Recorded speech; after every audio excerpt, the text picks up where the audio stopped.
I can't spend 10 seconds without going onto YouTube and seeing a advertisement of Skirk or a spoiler of Skirk, so I'm just going to play the story quest. Now, I did previously fall for Skirk. I wasn't really intending on getting her, which is why I kind of named the title accidentally. I didn't really have any plans to use her, and I don't think I really do, unless you guys can convince me otherwise. I mean, look at her legs. That looks so cool. I love the little... the glow effect is so gorgeous. For those who are unaware, this is going to be a long form style of content, so it's going to be unedited for the most part. Please provide the video with a like, you know how it goes.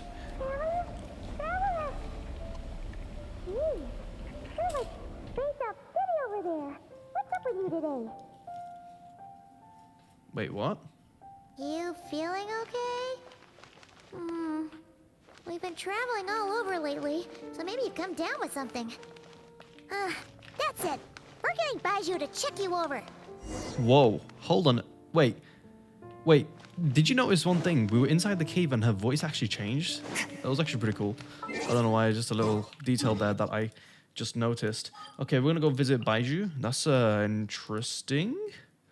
I get the feeling, because this is a Skirk quest, and she's not really from a specific region. So I'm going to assume that we're going to be going to different places. I guess Leowa's going to be one of the stops. Actually, I'll be surprised if we didn't go to multiple regions. Look at that dull blade. For those who are doubting me when I pulled for Skirk, trust me, I really had no intentions of using her.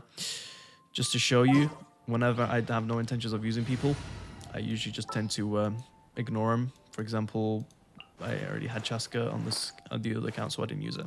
Same with Dea, and same with Genyun actually, and Chi-Chi. And actually, I do use Gina, mess around with her. Believe it or not, I actually do use Zhao. Regardless. Oh. Baiju wasn't in his shop. Oh, you're looking for Dr. Baiju. He's resting today, but he said to send any patients to the back room. The back rooms? Okay. Thanks. We'll head on through. What's Skirk looks so invested in that one book. Are you invested in this, Skirk? No? Okay. Let's go meet Baiju in the back room with his slithering snake. I'm Dr. Baiju. Wait, does Baiju have his voice? I don't think he does. No, I'm gonna have to voice him. It looks like we have a special guest. I'm sorry for giving Genshin that voice. Traveler, Paimon, welcome. He has his voice. What can I do for you? Oh my god, Baiju has his voice. I'm so happy that Baiju has his voice. I appreciate this. Baiju Appreciation Day. It's the Traveler. He looks absolutely beat these days. He has these huge dark circles around his eyes, like he hasn't slept a wink. And he keeps spacing out. You have to call his name several times before he snaps out of it. What do you think it is? Is he sick? Oh, is Krac prone to sickness? I find this surprising. And that is the voice I'm going to give Cheng Sheng. I'm sorry, I am not going to do a high-pitched voice. It is literally midnight, almost. Actually, no. It's 10:28. Sorry, I was really off with that time. I guess I could be. Very peculiar. In all the time we've been acquainted, this is the first time you've come to me with a health complaint. Come, let me take a look at you. Hey, Baiju's a G. If you don't know what a G is, it's basically like a gangster, but like a supportive friend when you say in that notion. Okay. Baiju. Okay. Paimon does not like that expression, Baiju. It's not serious, is it? Complexion is good, eyes are clear, breathing is steady, pulse is strong. Physically, you appear to be in good condition, Traveler. In theory, your energy level should reflect that. You should be feeling right as rain. Hence my concern. A clean bill of health is usually a good thing, but in this case, it likely means your situation is more complicated. Okay. Physical illnesses come with detectable symptoms that can be used to diagnose, medicate, and cure the condition. But afflictions of a non-physical nature, they fall outside a doctor's realm of expertise. Uh-oh. Huh? What do you mean, non-physical nature?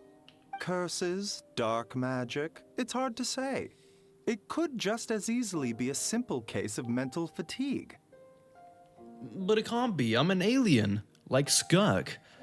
Why don't you rest here for a bit? I've got plot armor. Whatever it is we're dealing with, clues to your condition are sure to reveal themselves in time. Once we know the root cause, we can administer the right treatment.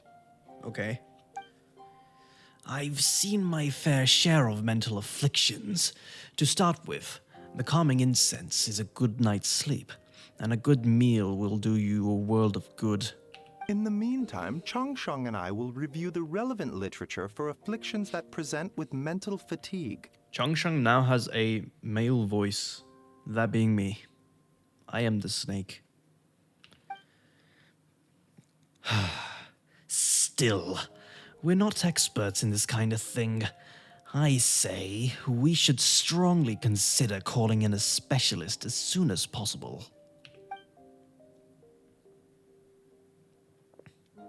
Oh, must be a rare condition if not even Baizhu and Changsheng have seen it before. Well, all we can do is take their advice. You look like you're about to collapse anyway.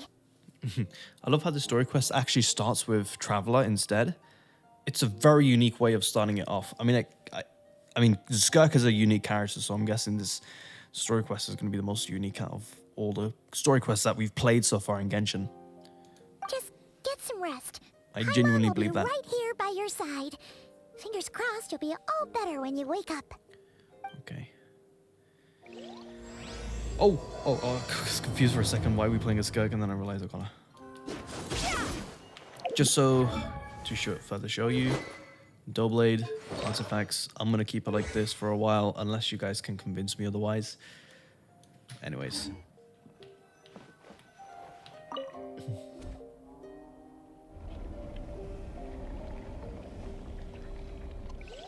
Some people think I'm lying. I'm literally never gonna use her.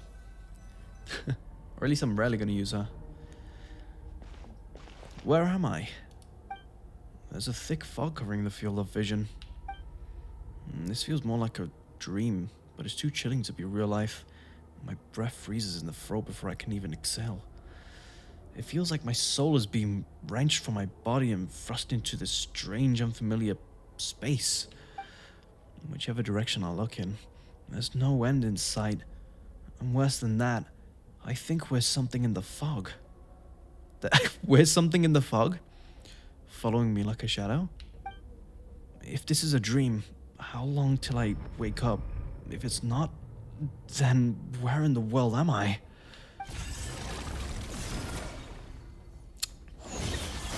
Oof! Roblox oof sound effects. What in the... Something just pierced through the fog. Wait, what? The fog and stabbed me in the back. But I cannot speak English. There's a strange light coming from the wound. I see this familiar-looking spike retreating back into the darkness. Deep inside, it feels like a part of me is missing. Now another wave of fatigue is washing over me. That was a genuine yawn. Why did I decide to play this late? Oh yeah, because I don't want to get spoiled by random videos. Rise and shine. Time to wake up. Really good voice actor for Paimon, honestly. For once, you're making Paimon look like an early riser. It's already afternoon. Hopefully all that sleep did you some good. Feeling any better? Paimon, I need you to check if there's a cut in my back. A cut? What? Did you scratch yourself in your sleep?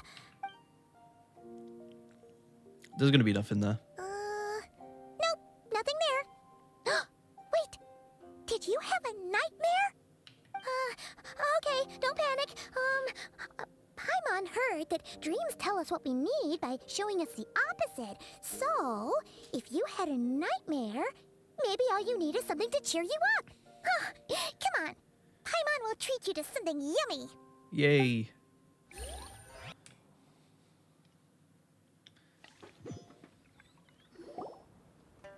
Okay. Dun, dun, dun, dun, dun. Okay, I didn't realize I could skip that. I was just awkward silence. What? So, in this dream, you were trapped in a weird place with thick fog everywhere, and then a spike came out of nowhere and stabbed you in the back? Yep. Oh. Okay, well, that's a new one. Are you sure it was a dream? Because from the way you describe it, it sounds like you were really there. But then again, you woke up right where you went to bed. And you were definitely in a deep sleep this morning. I don't know what to make of it either. Then it's decided. Paimon will stay up and watch over you tonight. If anyone tries to mess with you, Paimon will beat him up. Okay. Or, wake you up first and then we can beat him up together. Paimon's smile has a way of putting Traveler at ease. Okay.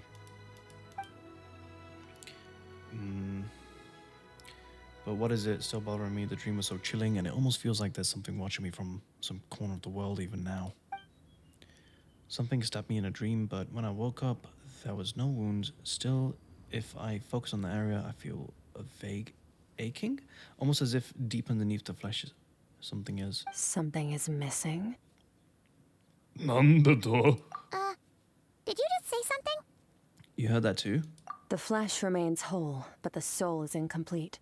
Left unresolved, the mind will wither away along with it. Ah! What the?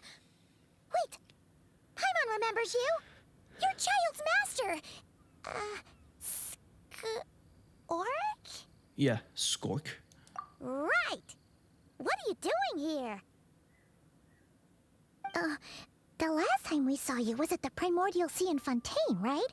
But then we left and never learned where you went after that. Child's been looking everywhere for you, by the way. What brings you to Wanmin Restaurant of all places? You came here looking for us? And were you the one behind that hocus pocus just now? Tell me, what is it that you saw? Tight-lipped, huh? I suppose that's fair. You, I'll take a glass of wine. Oh, of course. Coming right up. We make this one in-house. It's not too strong. Enjoy. Oh. Chef Mao, I'll take a grilled tigerfish over here. Coming right up. Ah, if I knew we'd be this busy, I wouldn't have approved Shenhe's vacation. At the end of the day, what happens to you is of little consequence to me. I'm not here to try and win you over. Trust me or not, the choice is yours.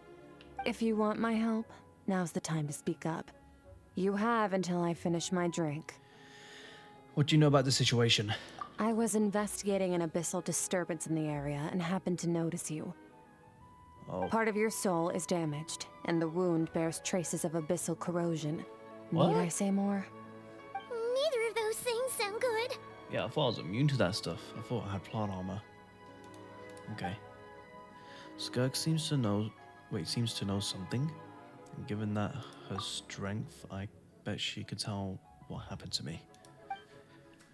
I don't know what her goal is, but in this moment, at least, I don't think she has bad intentions.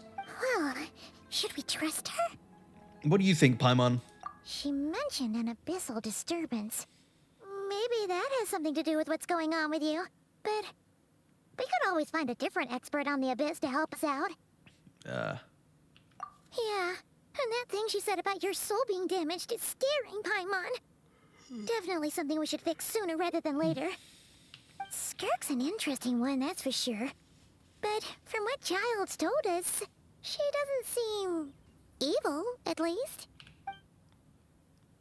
1, 2, 7, 10. That'll do. Yeah, she's just normal. Well, have you made up your mind? What if I saw in the dark space shrouded in a dense fog that wouldn't disperse? You give Skirk a brief description of your dream? Okay. So that's all we know, Miss Skirk. Ma'am, can you help us? So, you can disperse the fog. I understand. Come find me in the Guili Plains when you're done here. Oh, and I left cash for the drink on the table. Settle the bill for me, will you? Oh, okay. Huh? Just like that, she vanished. She disappeared. Non de toe. I'm sorry for the Japanese people. out there. Wait, hold on. You overpaid. Here's What? your change. Oh, no. This includes the drink, so it should be the right amount. I didn't think you two ordered a drink. We didn't. It was that lady who came and sat with us, remember? You brought it out to her yourself. You sure? I could have sworn there were only 2 of you at that table. What? What? What'd you put in their dish, Chef Mao? Some kind of hallucinogenic mushroom? You got them seeing things. What? Seeing things?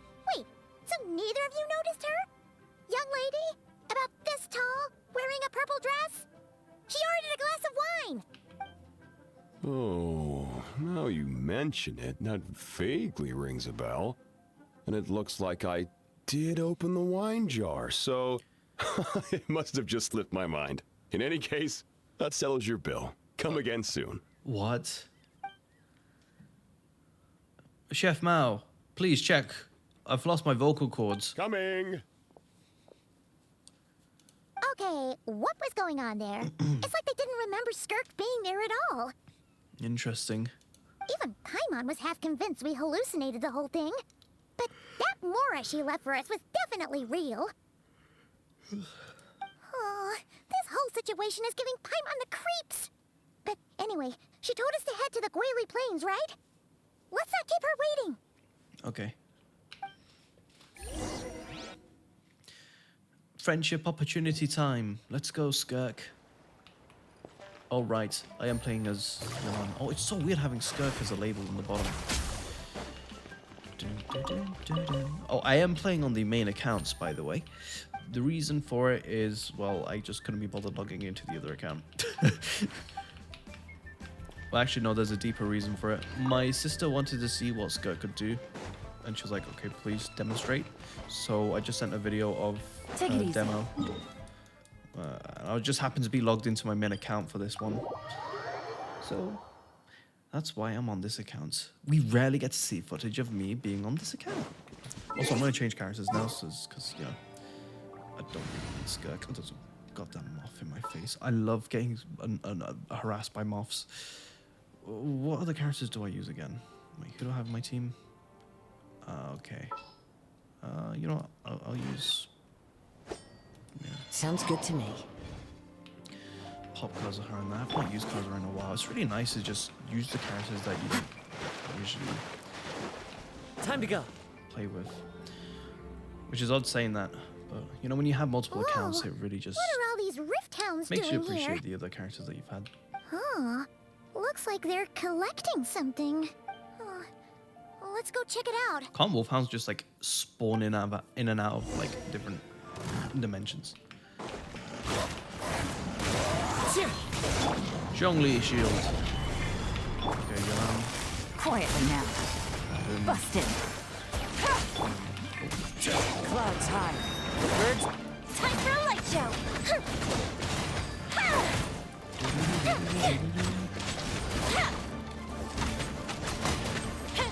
Perfect. Oh, they're level 2, that's why they're taking 10 years to defeat. That makes sense. Stabilize. Gotcha. Quietly now. So, this is what they were collecting. God It remains? looks kind of like... Yeah. What is going on here? From the moment they are born, all beings with great power have an impact on this world. Even if their body is sundered and their soul extinguished, their influence remains. Gods are the most common example of that. The remnants of gods who fell thousands of years ago remain buried deep within the earth, carrying within them a warped will and a dark curse. Okay. Together, these remnants form what you call God remains. And it appears that some of those sealed here were dug up and removed. There are traces left, but they're fading fast. What are you doing? She's sniffing you. Nothing. Just wanted to make sure you were, real? She's definitely not a ghost traveler. Paimon poked her, and she's solid. The other diners act like you were never there. Your life hangs in the balance, and that's what you're fixated on? Strange set of priorities. It was just a trick to avoid being perceived. If someone notices me, those memories are erased. Simple as that. Oh. Unlike you, I have no desire to establish a connection with the world. The weak and the lowly have no right to remember me. They're lucky they only have a few missing memories to show for it. What? Now, Okay. can we please get back on track? Okay. Where were we? Right. The god remains. So basically, there's now less of them here than there used to be, right? Isn't that a good thing? In our experience, god remains are 100% bad news. A lot of terrible things have happened because of them. Maybe it's a good thing by human standards, but power doesn't come from nothing, and it doesn't just disappear for no reason. Okay. The remains aren't just gone. They were taken. Like part of my soul was taken? Who took my soul? Very clever, Traveler. You aren't the only one who had something taken from you. There are victims like you everywhere. The only difference being, you can speak, and the remains cannot. So it went unnoticed. Something similar happened in Sumeru. Within the span of one night, countless consecrated beasts were slaughtered, and a large amount of the god remains buried in the desert went missing. Of course, god remains are just one of the targets. The culprit is chipping away at sources of power all over this world, including the Stella Fortuna above. The what? Wait, you mean the stars? What? 42 of them have died out in the past few months alone. In Conria, people believed that powerful individuals have corresponding Stella Fortuna. Even should that individual fall, their Stella Fortuna would not disappear, but gradually evolve into a new constellation. Okay. Yet now, stars are disappearing from the skies entirely, and it's not hard to deduce what's happening to the power they contain. Something has been leeching power from this world like a parasite steals nutrients from a host. And now, it's no longer satisfied with the remains of the dead. Uh-oh. It wants you. Well, I'm This sorry, time, I'm not it only delicious. took a fragment of your soul. But next time, there's no telling how far it could go. But why me? No one knows. All I know for certain is this. Getting back what you lost will not be easy. Considering how much power this entity has stolen, it must be a god-level being by now at least. But that's not the real concern. Souls are fragile things, and yours could easily be crushed if you go up against it. So you're gonna help us, right? No, I'm just giving you this information. We're going to help each other. You are my ticket to uncovering this thing's true identity. Well, great! You seem super strong, and you know a lot about the Abyss, so Paimon will take it. Okay. Dankeschön. Don't get all mushy on me. All I'm doing is helping you get back to normal after a sudden crisis. And I should warn you, getting mixed up with me can have unforeseen consequences. We're on very different journeys. You don't want to be in my debt, trust me. Oh. You help me uncover the truth behind this entity, and I'll help you recover what you lost. This is a transaction, that's all. You would do well to remember that. Now, come along. Oh, okay. Yeesh! You'd think she'd be a little friendlier since she's agreed to help us. But nope, she's just like when we met her in the primordial sea. So cold. Well, whatever. If that's how it's gonna be, then she doesn't deserve our friendship. What? What she does deserve is a super embarrassing nickname.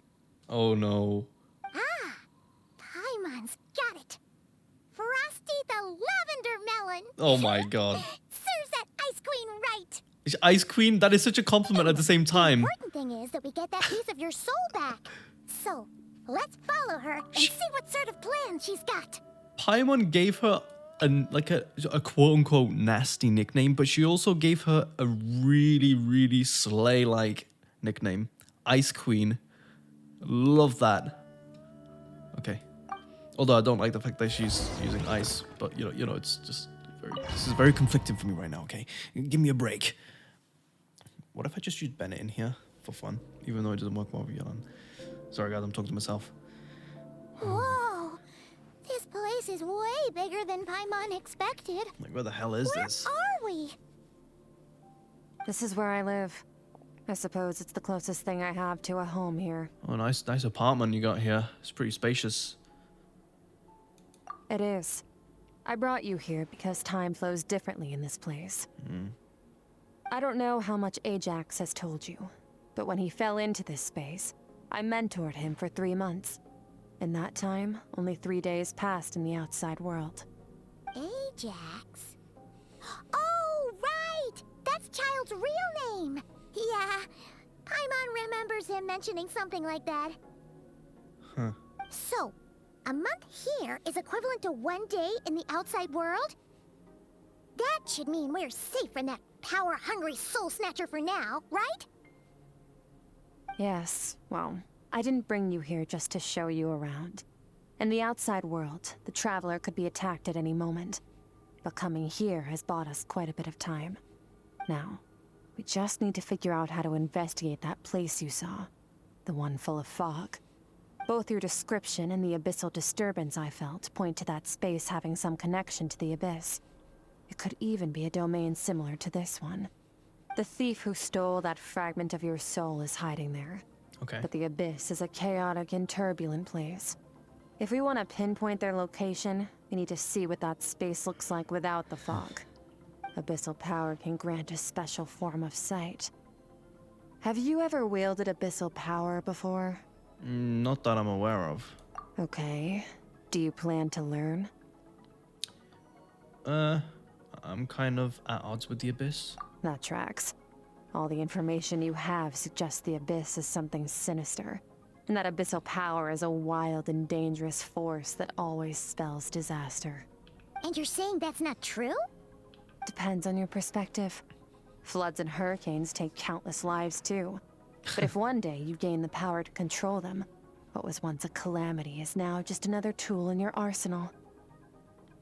Oh. I'll respect You know what your this reminds me opinion of? The concept of Just means we have to turn to the second best option. the concept of light and dark. Utilizing the dark. I'm going to refer to a video game that I like to play a lot. It's Destiny 2. They had a concept of light and dark, and at some point the main character utilized the darkness, you could say, but as a tool rather than I don't know, it feels really, really similar with this whole vibe. A little abyss crystal that contains my power. Wear it on your head, and we'll be able to perform dream mirroring when we fall asleep. Oh, it's like wearing flowers in your head. Okay. Dream mirroring? It means experiencing whatever the other person is dreaming. Everything they see, think, and feel. Oh. Since you haven't studied the art of using abyssal power, and have no plans to jump in the deep end right now, I'll have to do the investigating for you. Okay. With dream mirroring, every time you slip into a deep sleep, I'll see with my own eyes whatever scene plays out in your mind. Then, I can guide you through the dream environment, and we'll take back what was stolen from you. Huh. You make it sound so simple. Is there anything for me you need me to do? Tough to say. This is an unprecedented situation for both of us. Even assuming we do manage to find where this entity is hiding. Like I said, getting your soul fragment back won't be easy. Okay. To play it safe, I need to give you some special training first. Wait, you're gonna teach him some of your martial arts? Does that mean the next time we see Child, we have to treat him like our senior? What? No. Do as you want. For my part, I don't see you as my disciples. You're already a pretty good fighter. All I'm planning to do is build on your current skills and train you for the specific scenarios that I think we might face. Okay. I love how she compliments us. That's But pretty that's cool. enough talk. If you're ready to do this, then come with me. Okay. Time might be more lenient here, but that's no excuse to That's waste so it. gorgeous. Oh my god, the she stars moves actually look fast. real. Paimon can hardly keep up with her. Wait. So, special training, huh? Kind of a rare opportunity. With your skills, there's not a lot of people qualified to train you. The last time something like this happened was probably anti-Raiden Shogun training, right? That was 10 years. Oh, feels like a lifetime ago. Skirk seems Kind pretty knowledge. strong too, though. Remember how she said that the all-devouring narwhal was just her master's pet? Maybe we really will learn something here. Okay.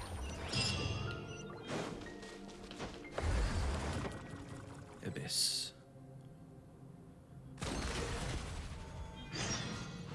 Die. Take this. Oh, I am using dual blade. Anyways. Ready? Yep. Bring it on! Your training will be split into 3 stages. Oh god. Testing your blade work, elemental abilities, and reasoning skills. We'll Reasoning? start with blade work. You're no rookie in this area, so I won't bore you with the basics. During your long journey, you've no doubt sparred with a lot of talented sword fighters. Consciously or not, you will have picked up all kinds of techniques from them. You bet. There's Kaya, Master Jean, Kuching. Oh, and Kazuha, Ayaka. Yeah, we've met sword masters like you in every nation we've been through. You sparred with a bunch of them too, right?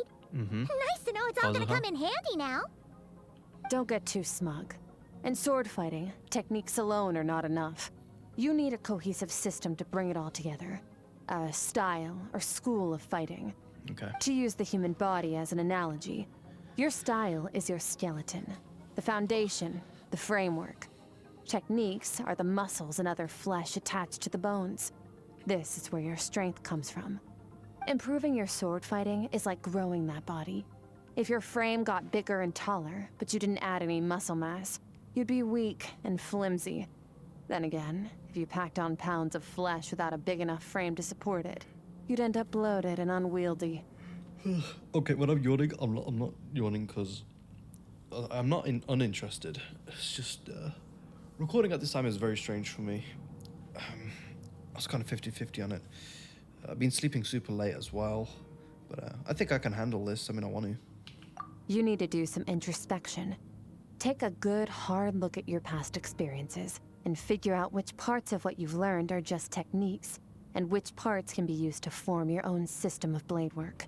Okay. Only then will you get the full utility out of all your thoughts and observations along the way. Only then will every strike you deliver make perfect sense. Wait, is that it? Paimon thought you were gonna teach him some cool new moves. Like, One day, you'll reach a new level of power where you realize that even that's as basic a trick as any other. But right now, our sword styles are so wildly different that teaching you mere techniques is pointless. There are no shortcuts in the pursuit of power. Failure is your best teacher, and True. rigor is your coursework. True. That's all I have to say. Time to make a start. Train until you're satisfied with yourself. Okay. Now focus.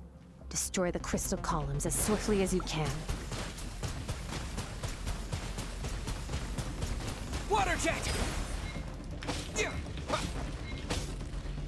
Okay.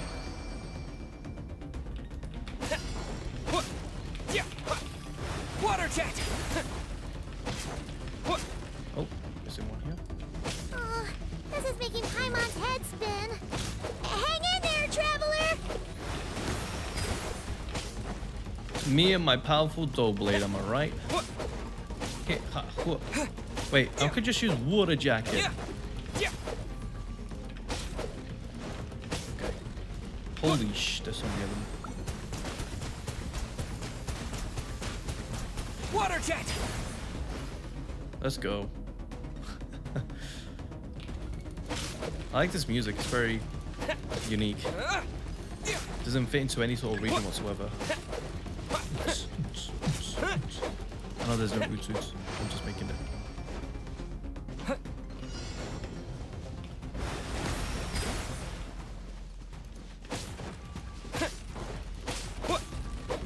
How many? Oh my god. Okay.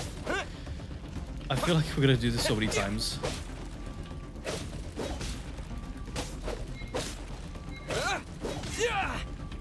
Hey, I did it. Stay calm. Use your head. You have to keep it together. I'm chill, dude. I'm vibing with my door blades. I don't know what Skirk's on about. She's like, you gotta chill the hell out, chill out, chill out. I think she's more. Okay, that should be it. Okay, I think I get it. Why is there so many? I'm so glad I've got this. What a jacket.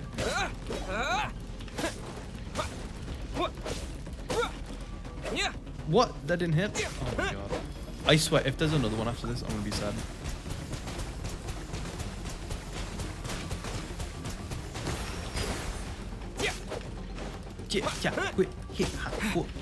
I think using this specific element is actually really good, considering, you know, there's so many of them. I can just shoot them instead as my weapon.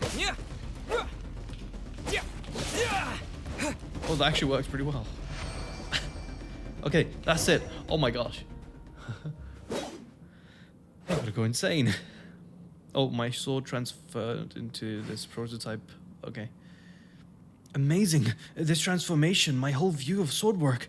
I'm using the same techniques as ever, but now they're having different effects. Okay. As if I've unlocked a hidden door in my mind and there's wellspring of strength on the other side. In my mind's eye, there's a game called Mind's Eye. I perform really badly. I'm seeing images of my friends in Teyvat. Wait, friends I've made in Teyvat. There are the swords of styles and techniques I have come to know. Okay. This moment will be frozen in time. Yep. Cut to the chase. Wait, what? Was that a different... Consider a moment of true mastery that you've witnessed in another person and ask yourself, what lies beneath the surface? What's their guiding philosophy? What's their state of mind as they maneuver their weapon?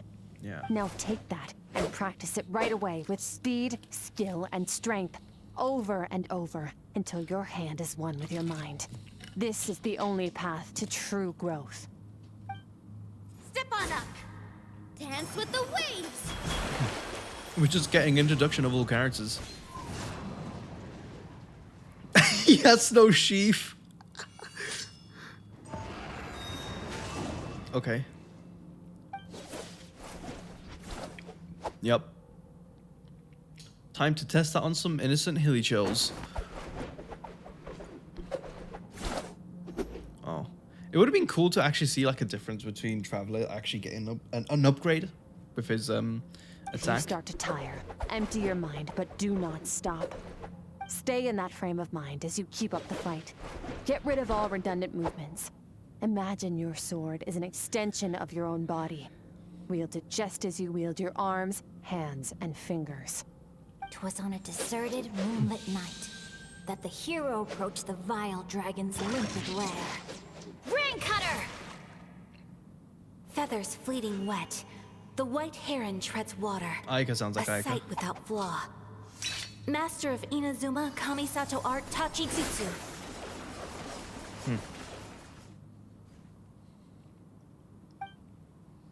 With each slash of my blade, I feel the strength increasing. I don't know if my weapon can contain all the power. I'm in the zone. Limitless power is surging through me. Okay. Cause a nuke on these goddamn spikes. Yep.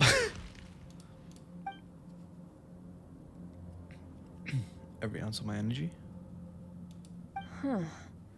Looks like you've made some real progress. Thanks. That concludes your training session. Great. I don't want to do any more. Paimon knew you could do it. How do you feel? As you should be.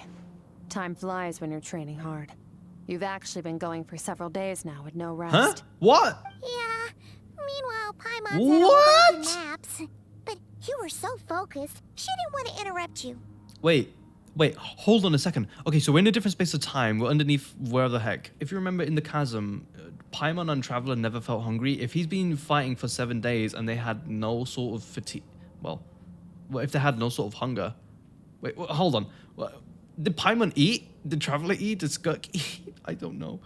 Sorry, I'm just so overwhelmed and confused. Also, it is 28 degrees in this room, which is really warm because it's really humid. Go get some sleep. I'll be doing the same very soon. Okay. Let's hope you see that foggy place in your dream, so I can get this investigation over and done with. Okay.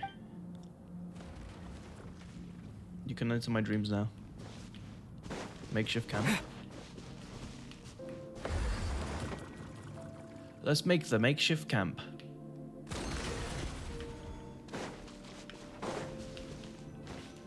Oh! Sorry. I'm gonna have a mint, if the viewers don't mind. I know last time I think I had complaints about me having a mint. Oh, it disturbed someone's eardrums. I'm sorry. I'll have just one.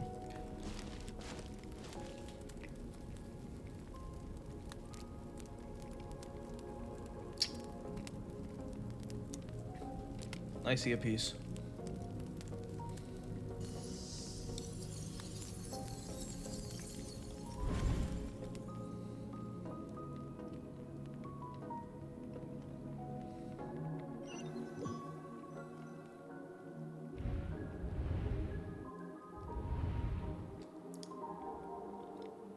What is this place? Have I been pulled back into that place again? But Skirk said the dream mirror would kick me in when I fall asleep, so why am I back here? No, on close inspection, this isn't the same dream as last time. It's dark and gloomy, but this isn't that chilling fog that made my hair stand on end. Oh, maybe this is her dream.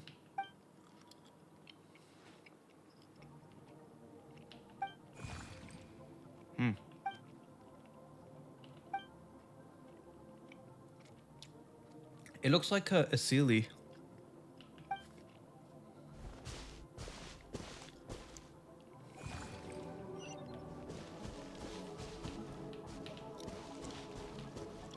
Okay.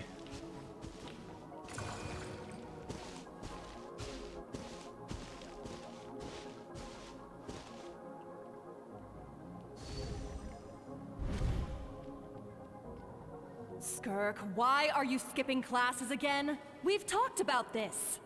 'Cause he's a crabby old man, and he's a boring old man. I don't like going to his classes. Wait, did we switch dreams? So we're in Skirk's dream and she's in ours? Excuse me. You shouldn't talk about your teacher like that. It's very disrespectful. All right, let's not get into a big fight about this. Skirk's learned what she needs. There's no point forcing her to sit through more classes if she doesn't want to be there. But I'd still love to hear about what you got up to yesterday.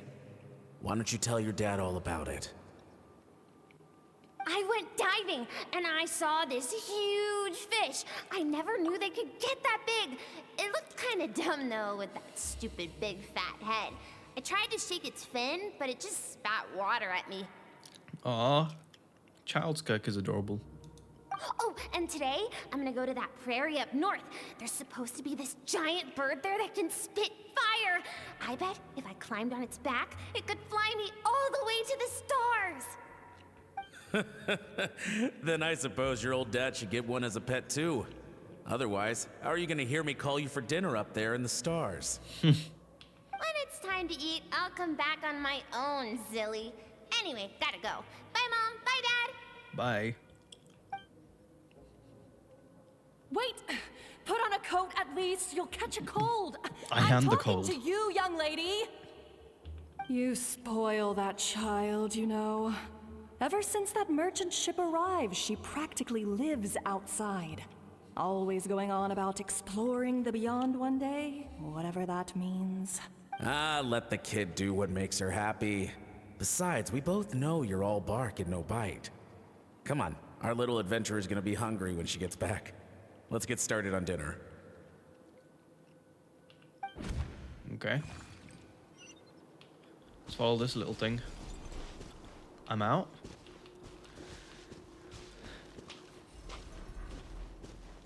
The weather's wonderful. The weather outside is delightful. The stars shimmer high above. But what lies beyond the stars? Mountains as far as the eye can see? An endless snowy plain? Or maybe buildings taller than the sky, like the people from the merchant ship said. I can't be the only one asking these questions. The universe is fascinating. If only I could meet some other people like me. We could set sail together and explore every corner of the world. She seems so enthusiastic, and you know, obviously she's just a child in this. I wonder what changed. I'm sick of being a kid. There's so many amazing things out there, and I'm ready to see them all. But for now, I'm starving. Better get back.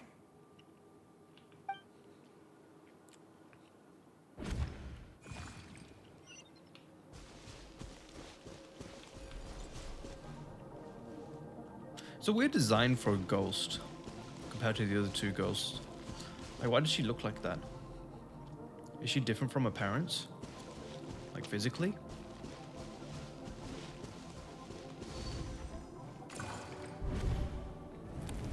Don't let a single one of them See? get away! Maybe it's just because they're adults. I don't know. Please, spare the children! Stay back! They're coming! Run! Help! Oh no. Eliminate the threat. Take them down. Take him Be down. scared. This way! We'll never make it! Yo, is this a trailer for WWE There's 3 fire Season 3? everywhere. What happened? I told you we shouldn't have trusted these outsiders! Who the hell are these outsiders?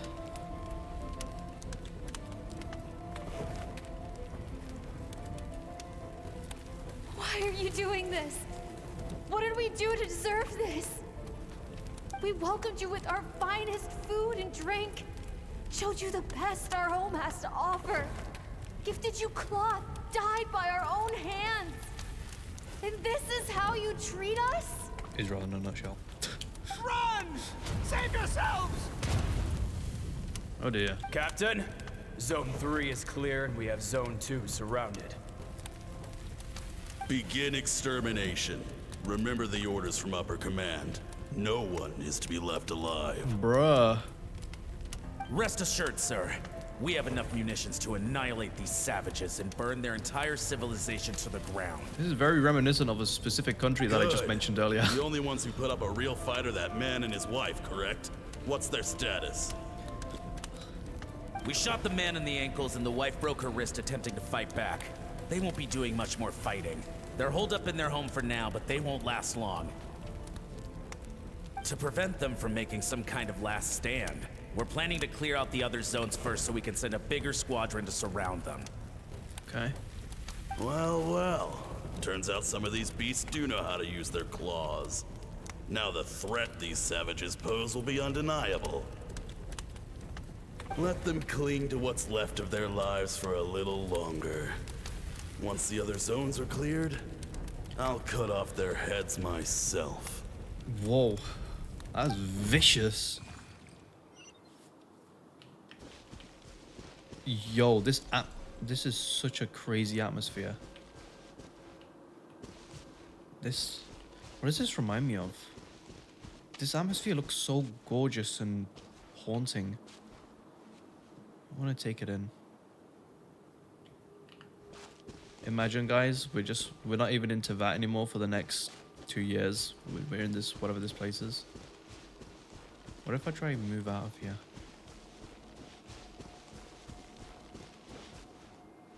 Wow. Sorry, getting a bit distracted here. So, Skirk's family was murdered? Dad? Mom? Skirk, you're all right? Thank heavens. Thank heavens. I'm so happy to see you, sweet girl. But you need to go. It isn't safe here. They'll be back any second. Cheerful male voice. What happened? You're bleeding a lot. Dad?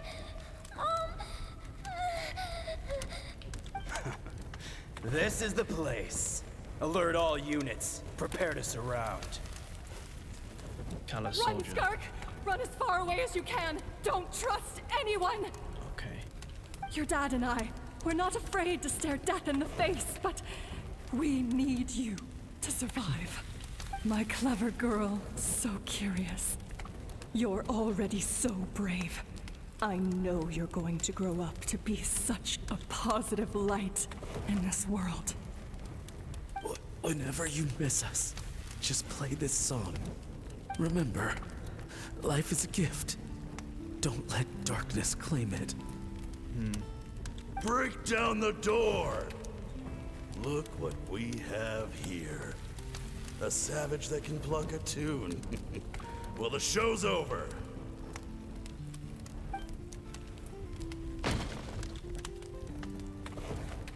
You! Stop singing!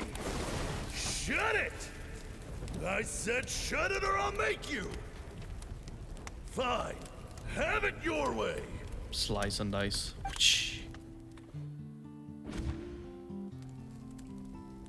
What was that?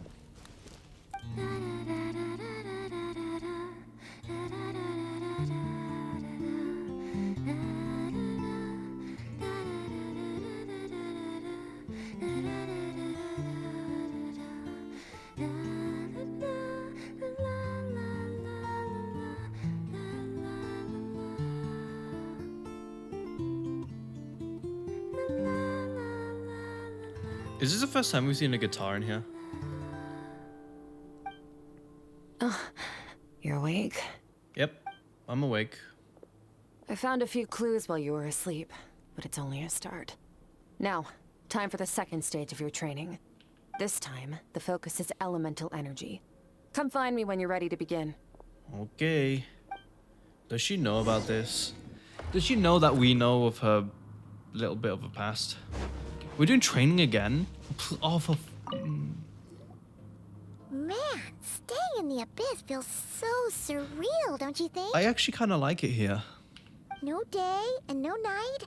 It's like time hardly exists.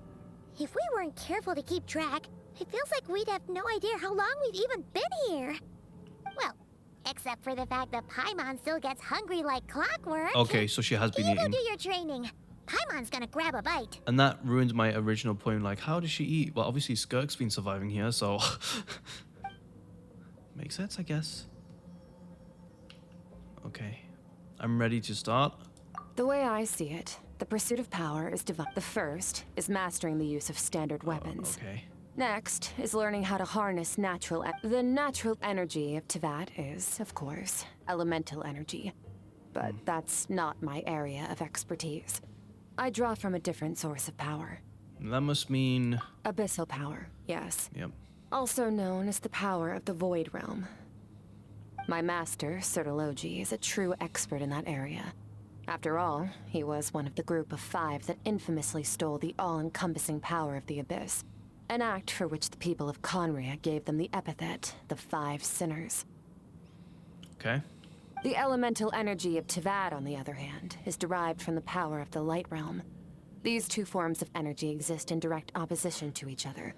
Suffice to say, there's not much I can teach you this time. It's almost related to Krac in some way. A keen observation, traveler. Call it respecting local norms. The Abyss stands in direct conflict with the will of this world. So, to make my life easier, I disguise my power to make it appear cryo-like in nature. Okay. This is just an excuse from Hoyoverse just to make their characters cry like because I can't be bothered actually implementing a whole system for abyssal energy, whatever. Alright, that's what I think. I'm sorry, but it's just so cheap. You're like, you have millions and millions to your budget and you can't even devise a team just to make a new element.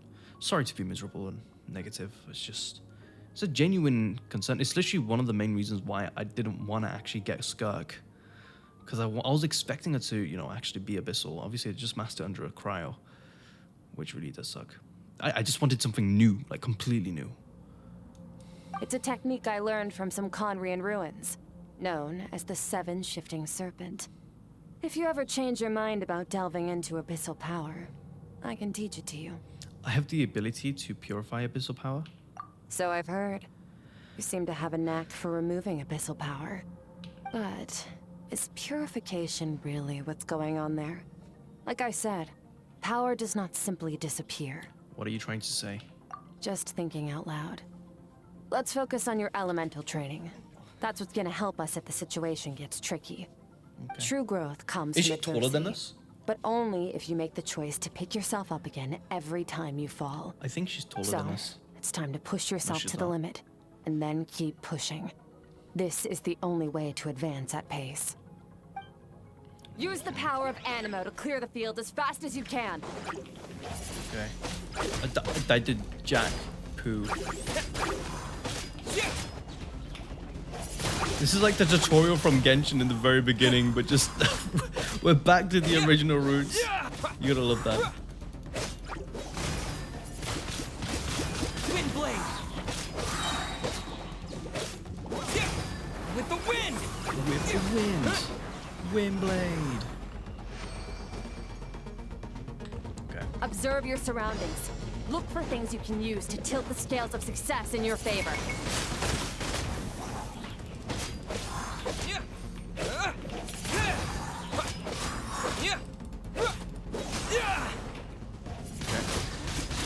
Wind blade. I'm a genius. There's so much training in this, dude. Oh my god. I'm... Use the power of Hydro to destroy the spikes. Yeah, who would have thought?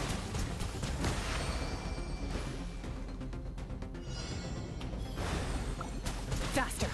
Don't give them a chance to strike you. You need to be quicker than you were in your dream. You can't afford another injury like that.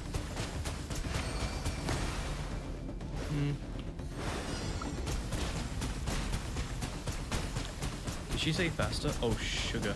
Go.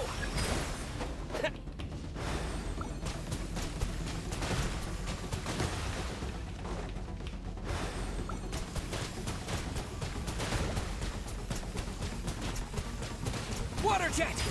Hey, I did it.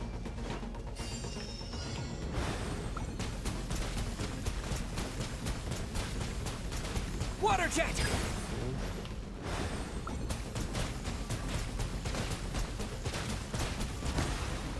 Oh my god, there's so much, man. I get it. I've trained. It should be like a nice short tutorial. Why is it so long? Water jet. What a jet. What's a jet? Go. Oh my god, I'm so glad that's over. I'm getting the feeling we're gonna keep doing that over and over and over and over again. I've never trained them all like I can't speak. You need to understand what makes you I can't. special. The ability to wield elemental energy without a vision and switch between the elements at will. It means your aspirations need no approval from the gods. Your power is not bound by the rules of this world. So be bold. Do not be afraid to chart your own path. Okay.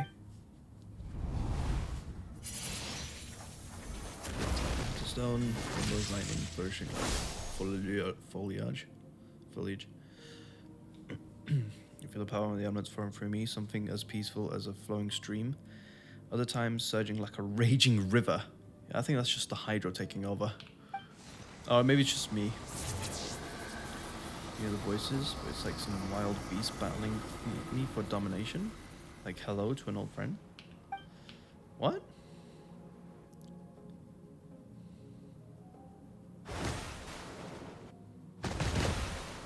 Skill. Very good. It seems you've reached a deeper level of connection with the elements. How long has it been this time? Long enough for you to lose yourself in your training, which is a good sign. Relentless practice with the elements has drained all your strength, but it's also what allowed you to make progress. Sick. Get some rest. When you wake up, we'll proceed to the final stage of your training. Okay. Cool. Final stage training. We've got this, I think. Do we? Do we got this? We don't got this.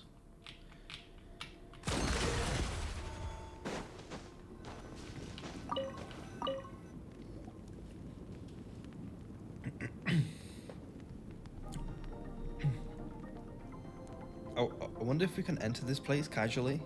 That would be pretty cool.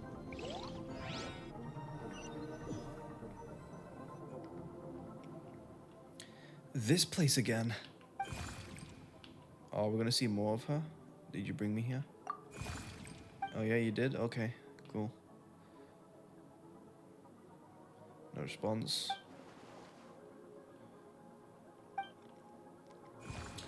Where is it taking me this time?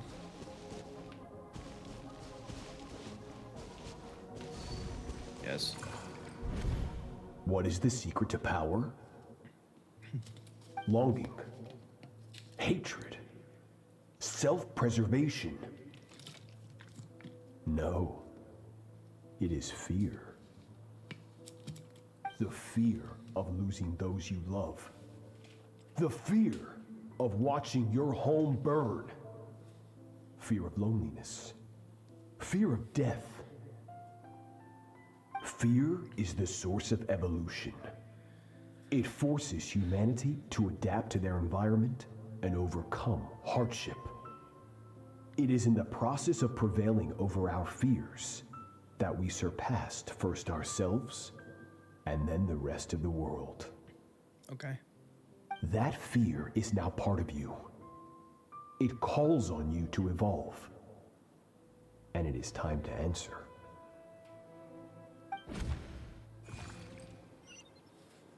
So that's search a Logi. Okay. Search a Logi, sir. I'm searching the Logis. Daddy, mommy.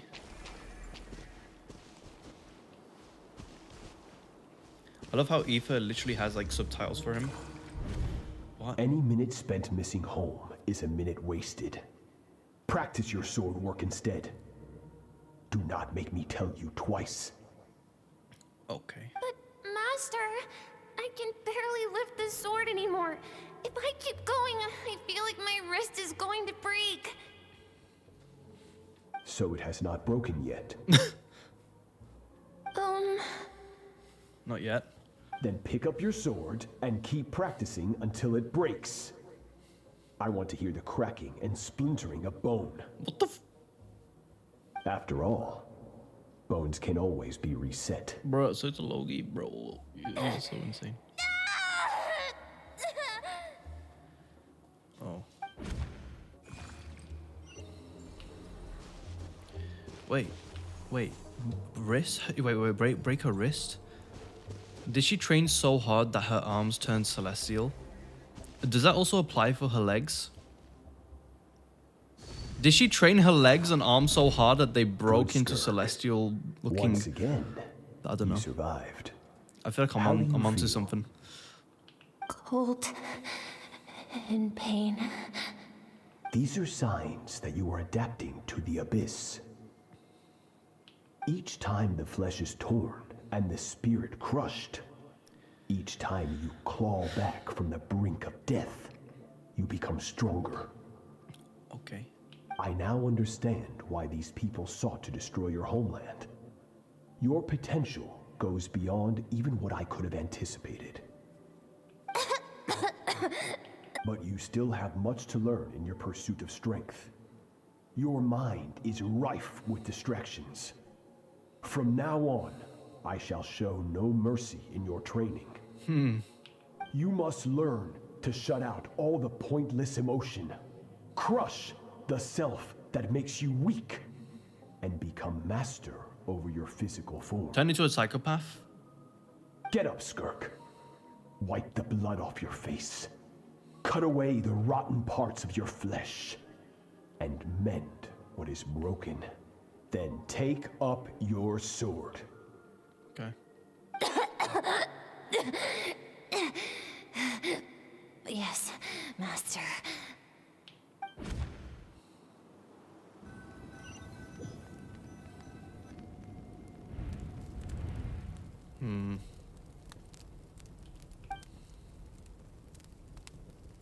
You're up! Hopefully you got some good rest. Skirk said to tell you that she's ready to start the final stage of your training whenever so... I'm so done with training. I swear. Hoyovers, please don't make us do an exaggerated amount of training. It's just pointless. It's slow. Why? I'm actually annoyed. Again, I don't want to be annoyed, but I am. Okay, whatever. Let me rage click all this. Okay, there we are. I got how many Primo Gems? 10. Ugh. I'm so angry I could just wish on her banner. Ugh. Oh shoot, I don't have enough. Never mind.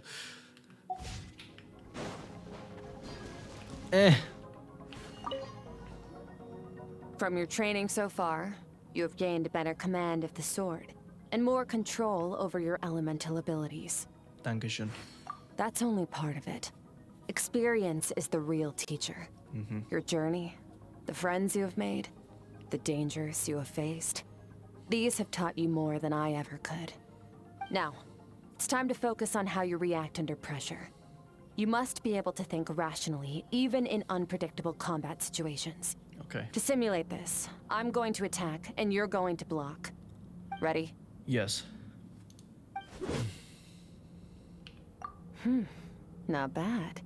That defensive stance looks near unbreakable. Just like your sister. Oh, that reminds me. You still don't know what happened to her, do you? She's trying to get to my head. Hey, no fair! That's cheating! Well, no, nothing's cheating in the battlefield. You think every opponent has the same moral code as you? You can denounce their deplorable methods all you want. But only if you live to tell the tale. The dead don't get to complain. Okay. Strong emotions will always arise in combat. Anxiety, anger, fear. But a true warrior is never at their whim. Only when you are free from the influence of emotion can you make the right choice, no matter the situation. Are you describing yourself? How amusing. Almost sounds like you think you know me. But you don't. You can choose your own path. We are not the same. Let's begin. Try to use reason over emotion. Make the most rational and advantageous decision in any given moment. This is your final training session. Look alive. Same drill as before, but this time I'm going to interfere. Hold your focus.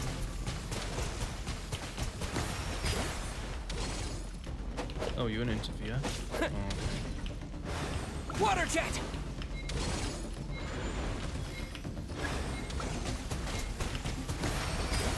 Oh. Sick.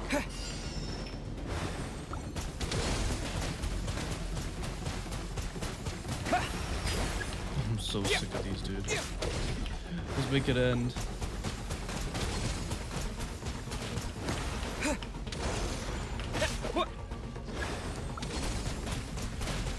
Go! Hey, I did it. Okay, no mind, I didn't do it. Am I that far away? Go! Am I really that far away? Oh my gosh. That was embarrassing. Water jet! What a jet. What's a jet? Go!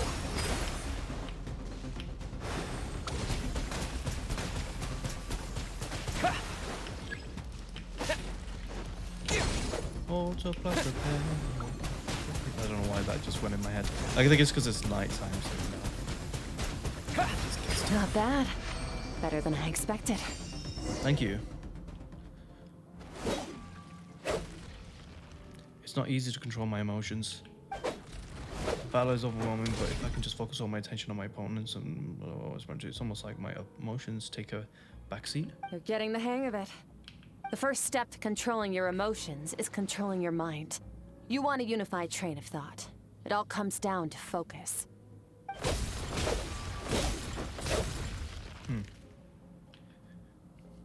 Okay. I think it's working. I can choose to tune out anything that isn't relevant to the battle, but I think it's pretty far from having full control over my emotions.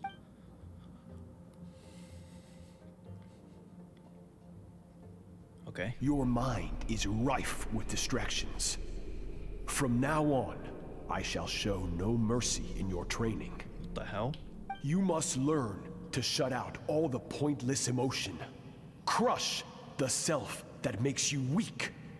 And become master over your physical form. Is this a sociology lesson?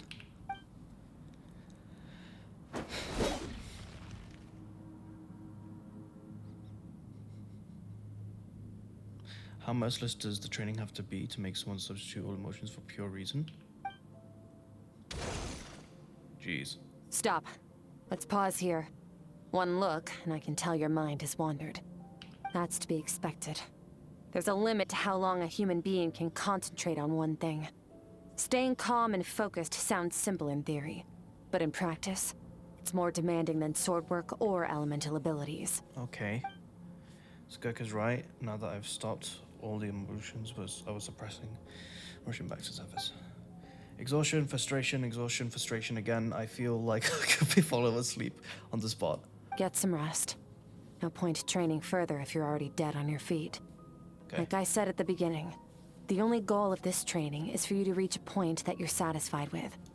You managed to push past your limits, which is a good start.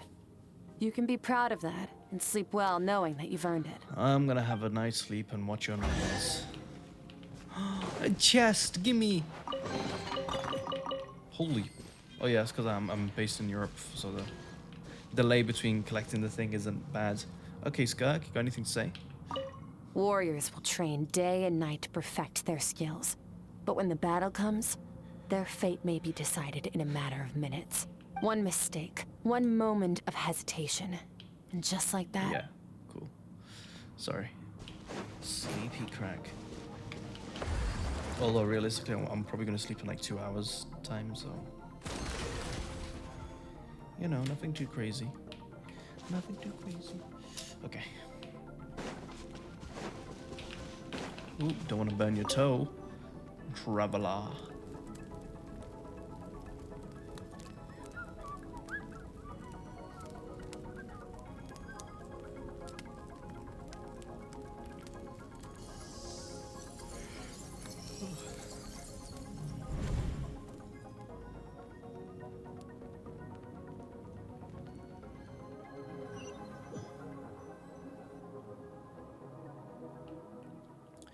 I'm in Skirk's inner world.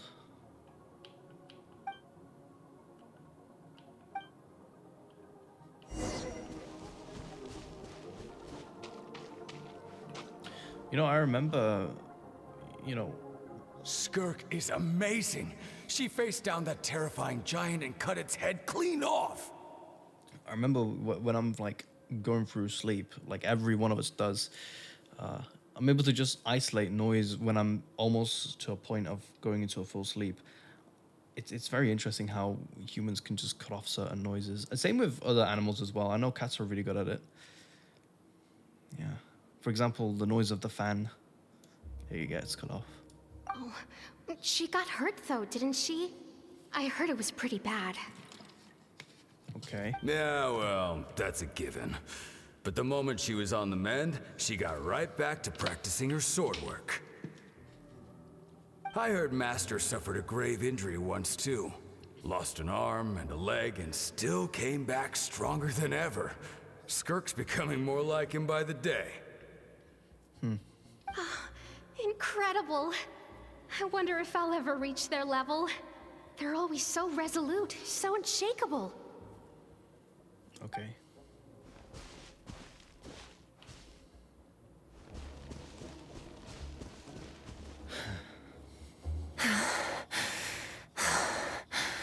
Pathetic. You're not even trying.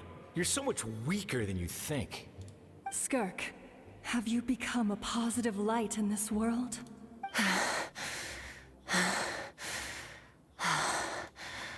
Do you even remember how many of us perished in that fire? How many bodies were left to rot on the scorched earth?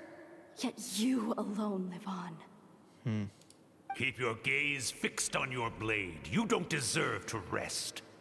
I have so many questions. I just want to jump in a spaceship, explore the whole universe, and get answers from the stars. I just need to wait till I'm grown up. Then I can do anything. Okay. Now, you must bid farewell to who you were in the past and become someone stronger. Run, Skirk. Run! Only death awaits us here. Keep running, and don't ever look back.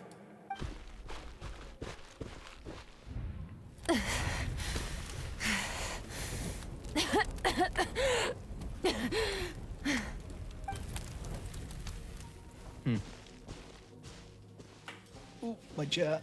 Ugh. Well, actually, I think that was my crack on my leg. Let's see here. First things first, you need a new identity. Going around telling people you're from somewhere Alice. beyond the stars won't do, now will it? How about saying you hail from beneath the earth instead? As the Conrian saying goes, venturing out into the universe and down into the abyss are the same in that both are braving the dark unknown. Well, I'm a visitor on this planet, so I'll follow the rules.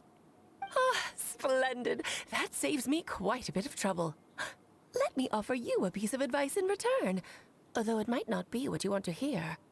I know the pursuit of strength is important to you, but taking a moment for yourself every once in a while is never a bad idea. Oh.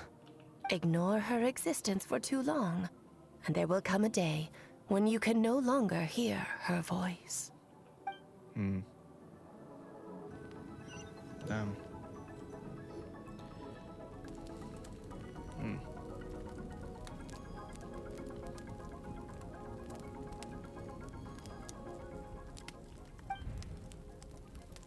The dream is over. I can hear the crackling of fire in the distance. Fragrance over the air, aroma. Grilled meat.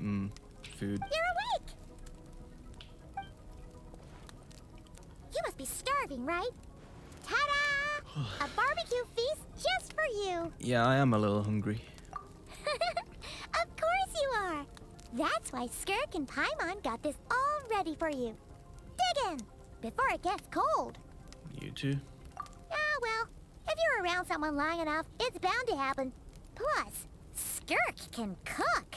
So, Paimon decided she can forget the whole Ice Queen thing. That's such Paimon's not one to hold a grudge. Oh, well, yeah. Oh, what? Here's an idea. Let's save the chit-chat until after the meal. Okay.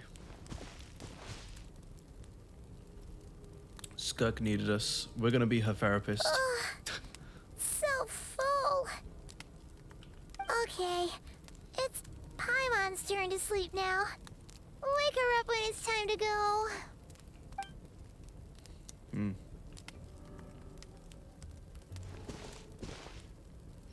Please do not make me do training again. I am losing my mind. First, your training is complete. Oh, thank fuck. You have what it takes to wield immense power. Yes. Sorry. It's just a matter of putting it It's into 12 practice. a.m. Continue to learn from your journey and hone your skills against formidable opponents. Okay, Skirk. Thank you. Second, I've located the culprit we've been searching for. Next, we just need to retrieve the missing part of your soul, and our business will be concluded. That was a lot faster than I expected. When Ajax trained with me, he once told me he was bursting with questions. So I allowed him to ask me 3 of them before he left. You and I may never meet again, Traveler. So if there's anything you want to ask me, now's your opportunity. Just like Ajax, I'll answer 3 of your questions. Oh, okay.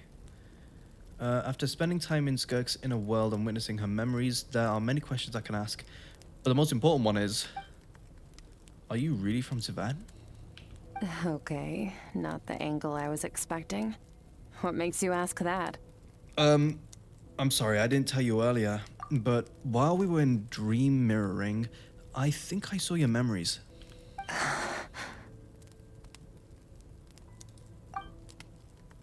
This is the first time I've seen Skirk break her composure. I guess this really took her by surprise. Why did I decide to play Genshin at this time? I'm a psychopath. I knew that was a possible side effect. Closed off my mind to you for that exact reason. Oh.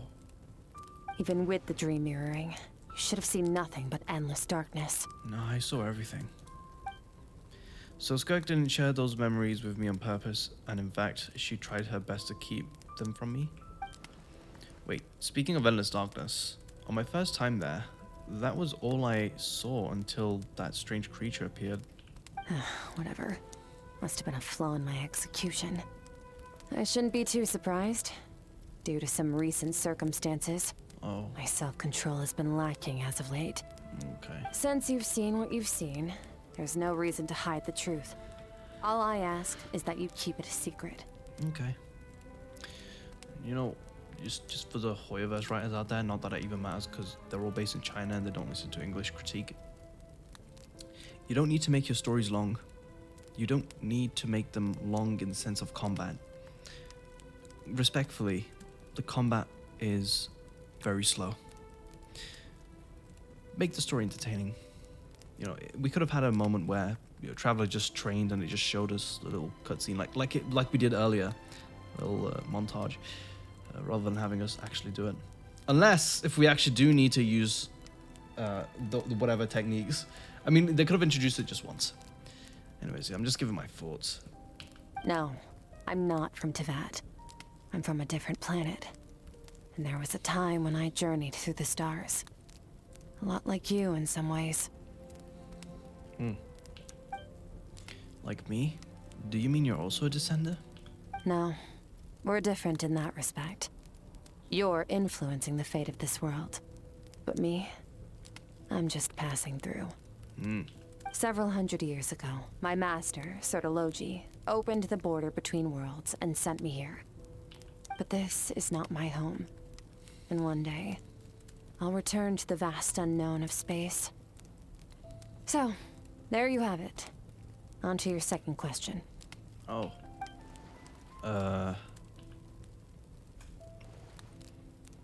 What is your goal in coming here? To become stronger. For certain reasons, I need to bridge the power gap between me and my master as quickly as possible. But first, I need to understand the source of his strength. The source of his strength? To do that, I need to follow in his footsteps.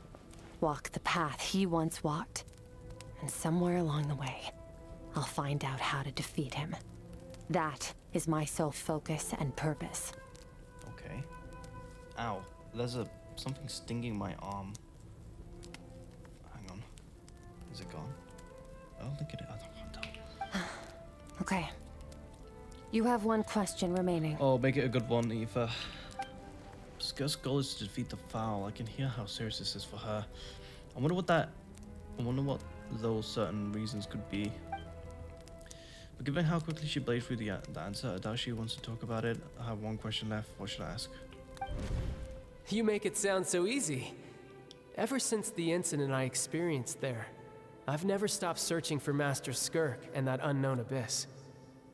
But it's been years now, and I've still found nothing.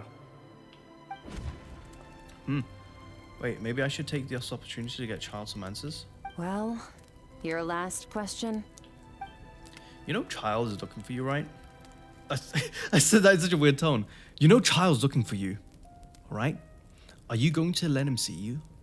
Ajax. His situation is different than yours. Before you ever crossed paths with me, you'd already encountered many formidable people, studied their techniques, and developed your own skill set. So, during your training, all I had to do was build upon that foundation.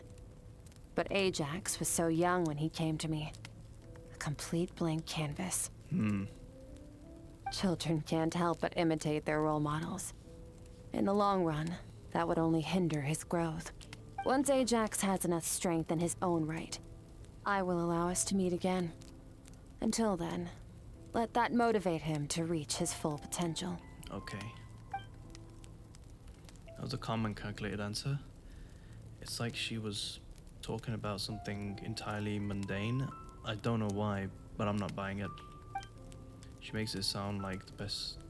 She made it sound like the decision has everything to do with Child and nothing to do with her. But what does she actually feel about it? The abyss is completely silent. The domain gets lonely after a while. Not to mention that it's been hundreds of years since she's arrived in Teyvat, and no longer than that if you account how slowly time passes in here. Unlike you, I have no desire to establish a connection with the world. The weak and the lowly have no right to remember me. They're lucky they only have a few missing memories to show for it. Okay.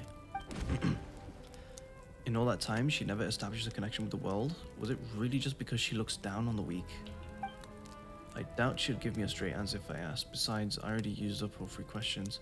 She was happy to give me cold, hard facts, but I still feel like I haven't heard her true voice. Wake up your companion. It's time to go. Oh, and everything I just told you. Best keep it a secret from her as well. Okay. Yeah, she might turn evil and kill us all.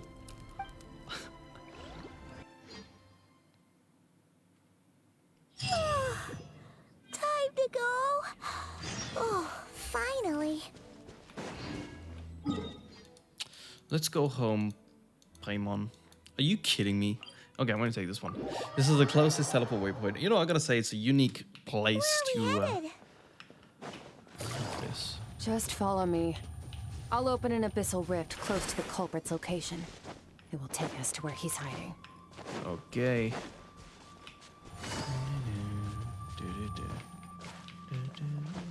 Wait, where's my Jinyan? Wait, why can't I go up the wall? Yeah. Oh my god, I'm so used to my Natlan characters.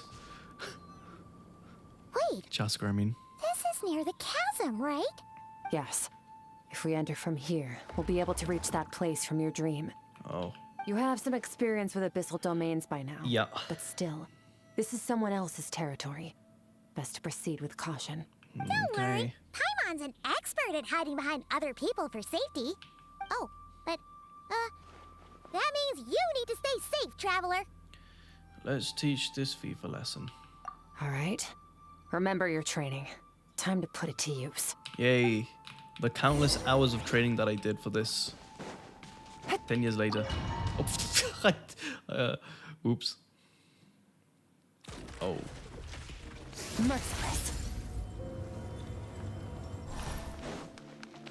Okay. Paradigm shift.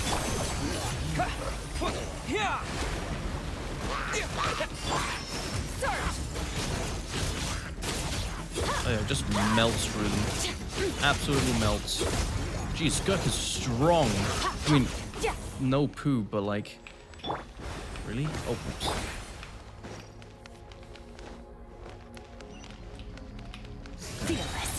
She is pretty strong, man. Look at all these spikes. Careful, don't get hit. I'm fine. You know what? Paimon's just They're gonna so bad at float aiming. behind you. Come on, you got this.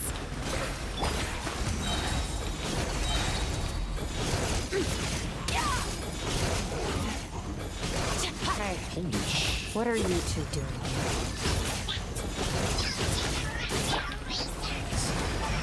The research. Dusty, like an abandoned house. Let's press on.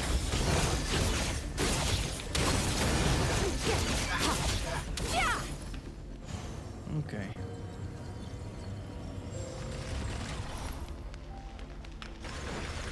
Can't wait till we unlock Sertologi. We did all that training just for this. It's actually kind of funny.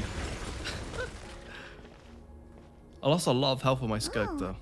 Looks like this is a dead end. Did we make it to his hiding place? Ugh, this fog is making it impossible to see anything.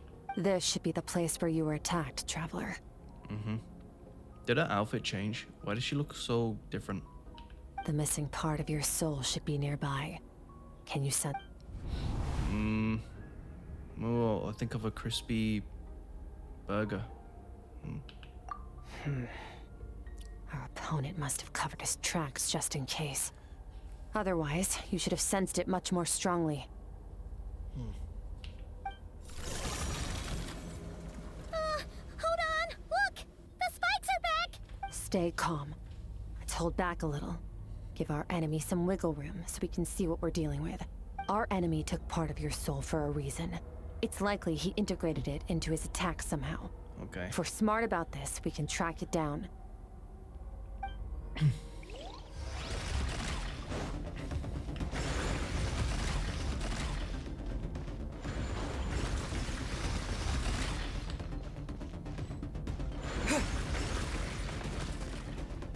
That was easy. Oh, cutscene.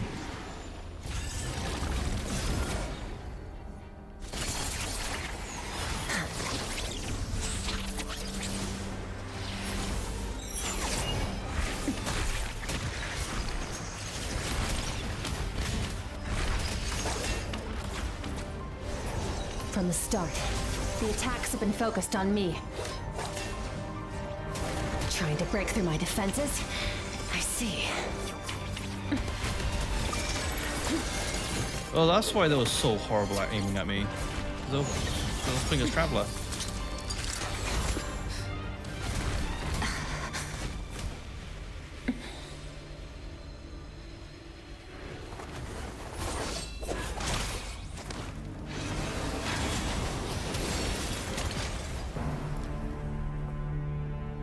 Well, you're right. That thing was.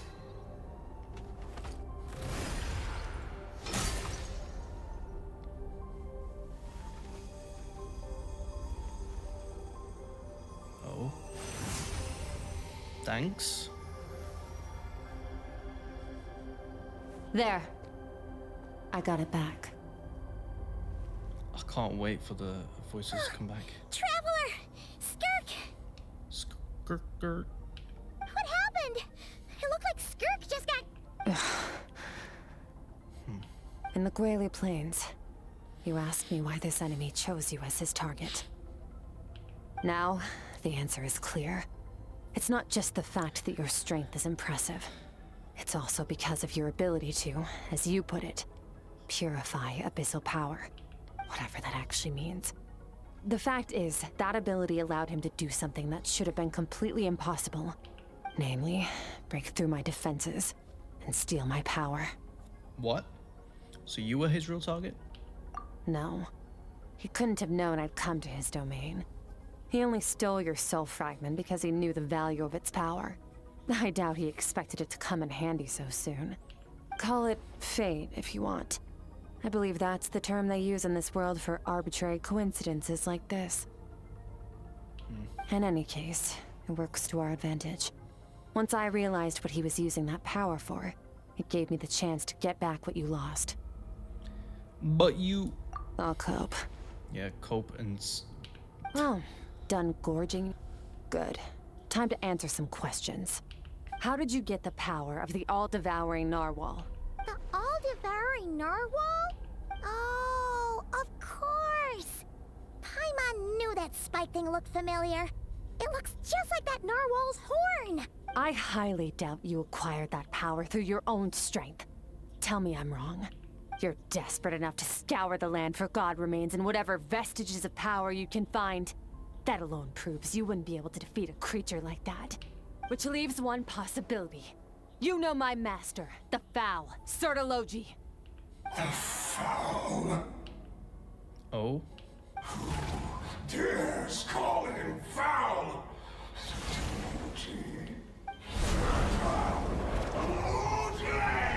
Oh dear. What's wrong? This Bit off man more is power on his than you can period. chew? You're struggling to hold. Just a little longer. I'm still... It's okay, you'll get past your cycle eventually. Look! It's back! Those obsessed with power. will Mine let just it said, give me a devour it second and before just summon abandoning this. their pursuit. Okay, what should we do now? Keep calm and use reason to decide the best course of action. Okay. Skirk was stabbed by one of the spikes. Okay. Corp is hiding behind the fog. Understanding of the attack patterns. Please don't make me do this. I have to defend Skirk. Oh no. I think we should get out of here. Wise decision. Final victory doesn't always come after a single battle. You've got your soul fragment back, so we both got what we came for. Okay. Let the enemy draw breath while he can. It won't be for long. Get us out of here, traveler. You'll need to lead the way this time. Okay.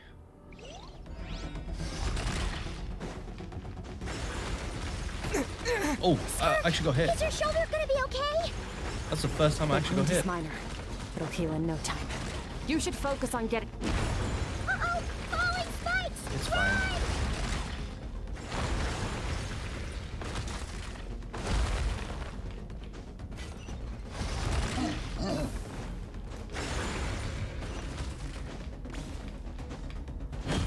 Oh, he's a freaking close that was.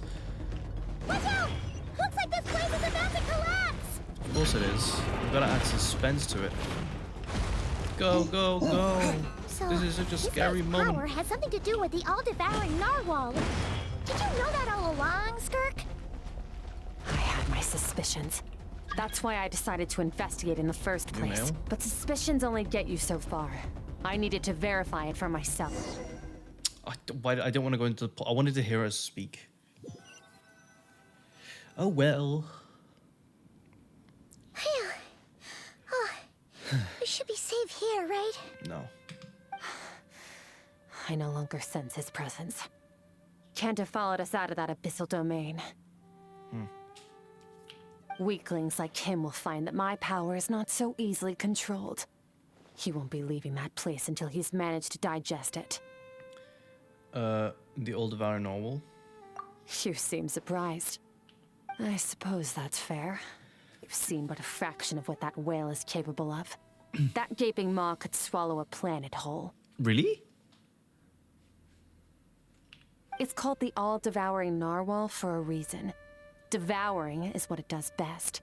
It can extract power from anything, dead or alive, as long as it manages to make physical contact. Yeah. When we had our run-in with that thing, Neverlet mentioned that it has an instinct to devour. Your dragon friend recognized the nature of its abilities and used the power of Hydro to protect you. That worked because it was in a satiated state, so it was somewhat less aggressive than usual. Okay. That's interesting. So it was nerfed when we fought it. It's a different story when it has no more power to feed off of. That's when its true voracious nature kicks in.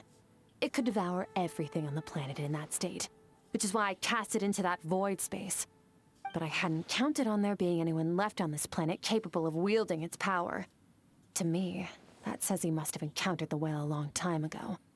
Meaning, he must have known my master. Yeah, you saying the foul got a reaction out of him. Exactly. It told me everything I needed to know. Hence why I said we both got what we came for. And I believe that brings our transaction to an end. Now that you're whole again, you can get back to your own journey. I'll handle the rest of this situation myself. No way! We can't leave now! Something was stolen from you because of us. We have to help you get it back. Yep. This isn't my first taste of failure or losing power. When you fall, you get back up again and become stronger. Yeah, with the power of friendship That's and how anime. it is. But what if that monster finds you before you're all better? Plus, how are you gonna get home? It's not like you can just go swoosh and open a door to the abyss again. Not without your full strength. Oh. So, sticking with us for the time being doesn't sound so bad, does it? It's not out of pity. Fair enough. Then take this. We have to speak her language. What is it? For her to say yes. A bag of Mora. Nothing in this world is free. I know that much. Hey, thanks. I'll leave the planning to you. Hurry up and decide where to go. We shouldn't linger. Where did you get that Mora We should from? take Skirk somewhere she can rest. But where? Where's my Mora? Paimon gets the feeling Skirk wouldn't like being around a lot of people. Oh wait! Baiju said we could rest in the back room of the pharmacy, didn't he? Let's head there! Oh god, you best hope that Baiju doesn't see Skirk. He'll know something about Master. I'm sure of it. Next time, I need to be ready. How's the shoulder? Fine. It was just a scratch. It'll take time to recover my strength, of course. But adapting to situations like this is nothing new for me. What's she staring at? Okay, anyways. Your outfit looks different. Oh, this. It's a star crystal suit. Abyssal energy is scarce in Teyvat. Wearing this helps me access it more freely. Oh. It stores concentrated abyssal energy that I can draw from on the go. When the energy runs out, it reverts back to its original form. Okay, let's go. Found somewhere to rest. Well, lead the way then. Okay. Does she have different outfits? No, she doesn't. Oh, she's so cool.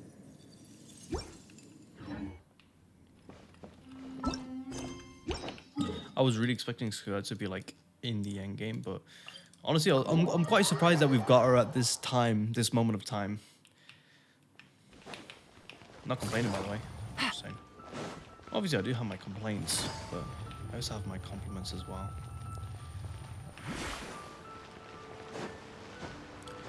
We're just vibing in the Baiju estates. Oh, yeah. Time to have another round of mints. Huh. This bag from Skirk has a ton of Mora in it. I've already gotten used to job this or Paimon. something? Wait, no. After what we saw at Wamin Restaurant, that seems impossible. Can you imagine? It would go something like, I'll be collecting my paycheck now, boss. Oh, sure thing. Wait, who are you? Have we met? Can't hold a job if you make everyone forget about you. So, what did you do to get all this Mora? Claimed some buried treasure, took care of a few monsters that were causing trouble. Nothing untoward. It's safe to use. Ah! You heard all that? A sonorous voice like yours is hard to miss. I wouldn't be surprised if the sound of it traveled to the nearest mountaintop. Then, did you by chance happen to hear Paimon's little, joke earlier?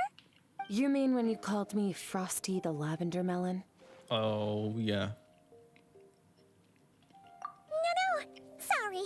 Paimon totally misspoke just now. She didn't say that at all. It was, a Paimon lookalike. Wait, what? She's a piece of work, that one. What? Always impersonating Paimon and giving people weird nicknames. Wait, is that intentional? Did they... You know the whole situation with Karina not being the voice anymore. Why does this feel like this is targeting her? Okay, fine. The truth is, Paimon didn't like you all that much at the start. Okay, I want another milk. Things are different now. You helped the Traveler in a big way, so... What do you say? Friends? I don't do friends. I noticed there was only one bed. Go ahead and get some rest. Wait, what about you? I'm gonna watch you. I don't get tired, and I don't need rest. I'm going to practice my sword work. That should help me regain some strength. Okay. But your shoulder... Hey, don't just leave! Whatever. Let her tire herself out. She'll come back eventually. Let's get some sleep, Traveler. That comfy bed is calling, Paimon.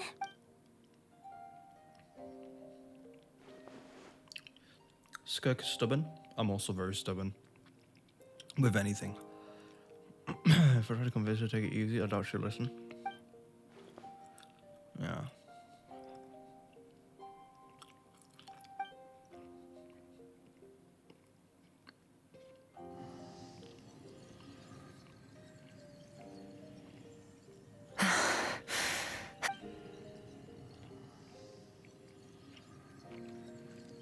Skirk.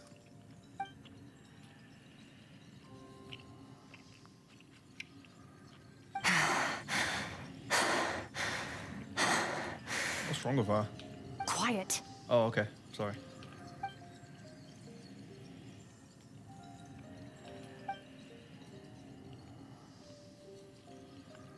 Do you even remember how many of us perished in that fire?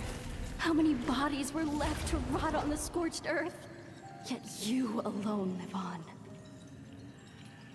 Keep your gaze fixed on your blade. You don't deserve to rest.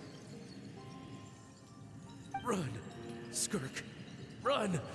Only death awaits us here. Keep running, and don't ever look back.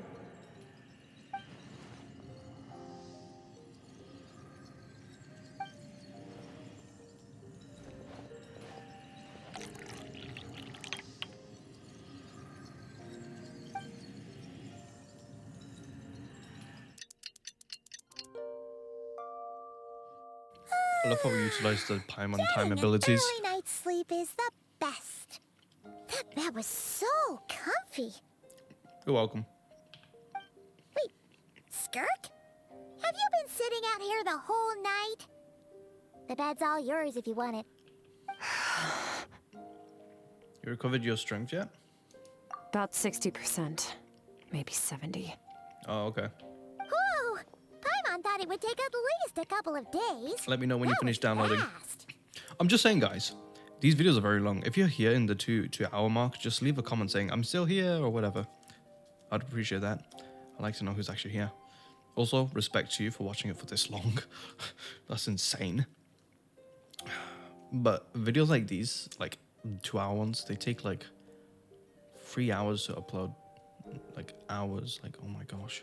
And I have good internet. Not fast enough. Yeah, exactly. It's really slow, the upload. What Skirk said.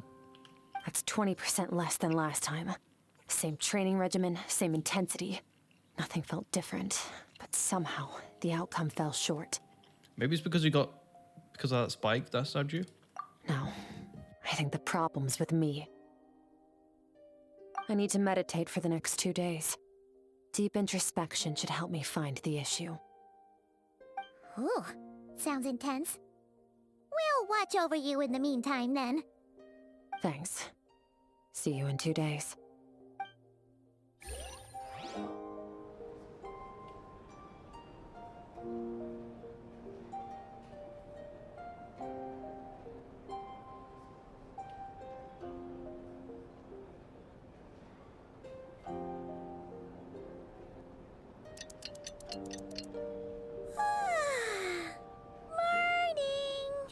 Skirk is still meditating, huh? It's been 2 days already. Shouldn't she be awake by now? Paimon can't think of anything we can do to help. Oh, wait! Breakfast! That's it! Paimon will go get breakfast! Skirk is gonna be starving when she wakes up. Be right back. Okay, where on earth is she gonna get breakfast from? Is she gonna make it herself? Clearly not. Skirk looks so serene. Almost like she really is asleep.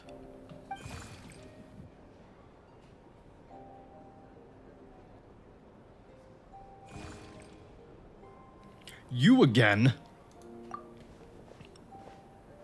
Yo, this thing is actually in Tibet. Oh. Wait, are we gonna enter the dream with Skirk?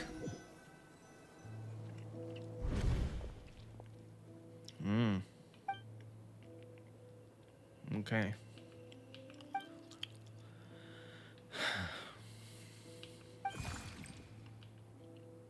Did you bring me here? That's right. This is Skirk's inner world. What? Think of it as the threshold between the soul and dreams. This isn't your first time here, but what you remember is probably a space covered in darkness. I only managed to illuminate a small portion for you back then. So you can speak, which is actually a surprise. I was literally going to say that. Actually, it's my first time talking to someone like this. I only managed to break free and bring you here because the injury weakened her power. I guess that's why I can speak again, too. Oh, she limited this thing then. Call it fate, if you want. I think that's the word they use in this world for lucky coincidences like this, right? Mm-hmm. Now, before I take you to her, I gotta ask. You're the first outside visitor to ever come here, so what's your impression of this place? Oh, you noticed. This river represents Skirk's strength. I will be toning down my talking because I'm going to be chewing on gum and that can be annoying for some people. It's the summation of a person's lived experience. But, as you can see, when all she sees You must learn to shut out all the pointless emotion. Crush the self that makes you weak. And become master over your physical form. This isn't my first taste of failure or losing power. When you fall, you get back up again and become stronger. That's how it is.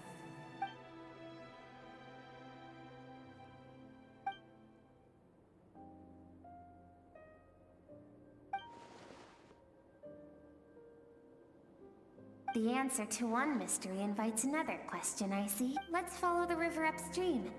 There among the cliffs, among the memories etched into her heart, lies the truth of it all.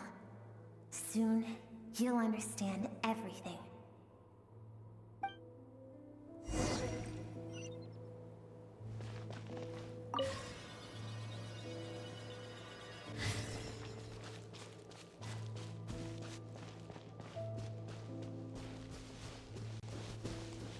This is a very unique place. I wonder if this is based in a different world or if this is actually Teyvat.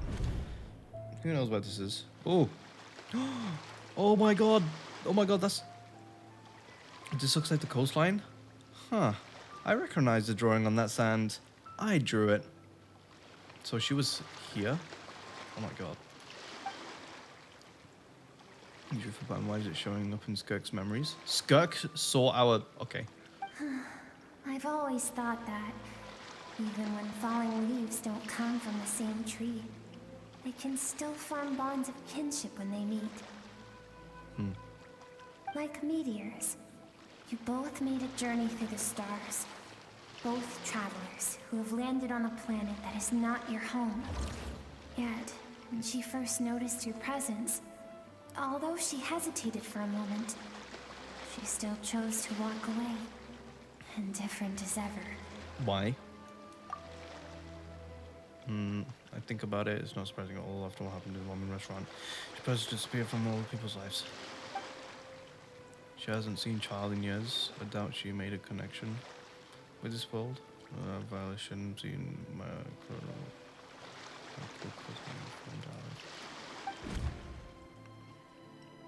Seems like you've answered your own question. Skirk sees herself as a trespasser in this world. She's made a conscious choice to avoid altering its path. But the reason for that decision stems from events much earlier on in her life. Let's keep going. It's still a long way to the source of the river.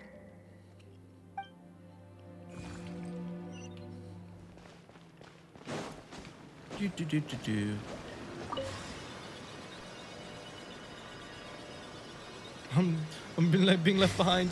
I mean, this thing's being left behind. Oh my god, he's so quick. It's so adorable as well. You now have what it takes to wield immense power. From this day forth, I shall teach you no more. No one can become a worthy warrior through imitation alone. I have given you fangs and claws. Now, you must learn to hunt. You wish me to travel the world beyond on my own, Master? Indeed. Make new friends. Embark on your own journey. And piece together a new future from the shattered remnants of your past. We will still have contact through the abyss. But know this. One day, I will take the life you worked so hard to rebuild and reduce it to ashes. Just like the fire that haunts your mind. That's... damn. Damn. That's Logi? Why would you do that? I have told you before. Fear is the catalyst for human evolution. Okay. You have tasted loss. You have known fear so deep it can be felt in the bones. But as living beings, we all have an instinct to detach from that which harms us. And thus pain dampens over time. And the acrid taste of fear becomes but a distant memory. Yet now, I have bestowed upon you the gift of fear eternal. It will... Oh, didn't mean to skip that. Hang on.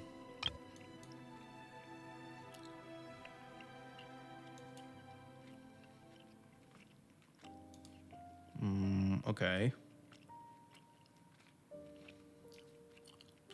I'll join you in the nightmare of your childhood, or I should drive you to defeat me wherever the cost. Oh, that's why she wants to do. Okay, okay. That is what Skirk's master, the foul Sertologi, looked like at one point in time. So you can change form? Of course. As a higher being, physical form is a triviality to him. Okay. He could appear Kind of reminds me of a Honkai Sorrow thingy. human, An enemy. or even a monster that defies description. The form you see him in here, clad in abyssal armor, is the one he usually wears when traveling through the stars. Hmm. You think Sertologi and Skirk were just master and disciple, like Skirk and Child? Now I see why Skirk chose to distance herself from humanity. Sertologi told her to put down her roots while at the same time threatening to destroy whatever life she manages to create. Oh. For certain reasons, I need to bridge the power gap between me and my master as quickly as possible. But first, I need to understand the source of his strength.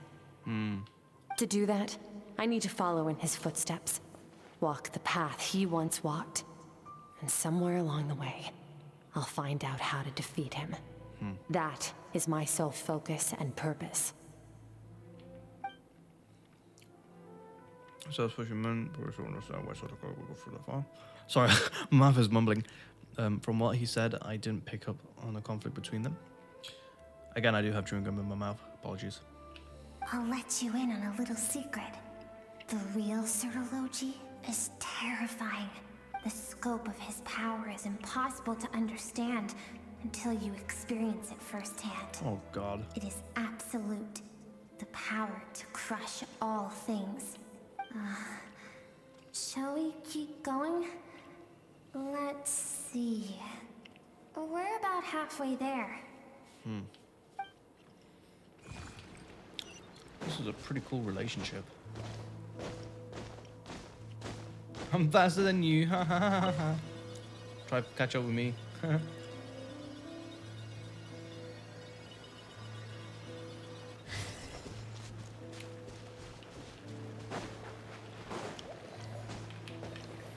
Whoops.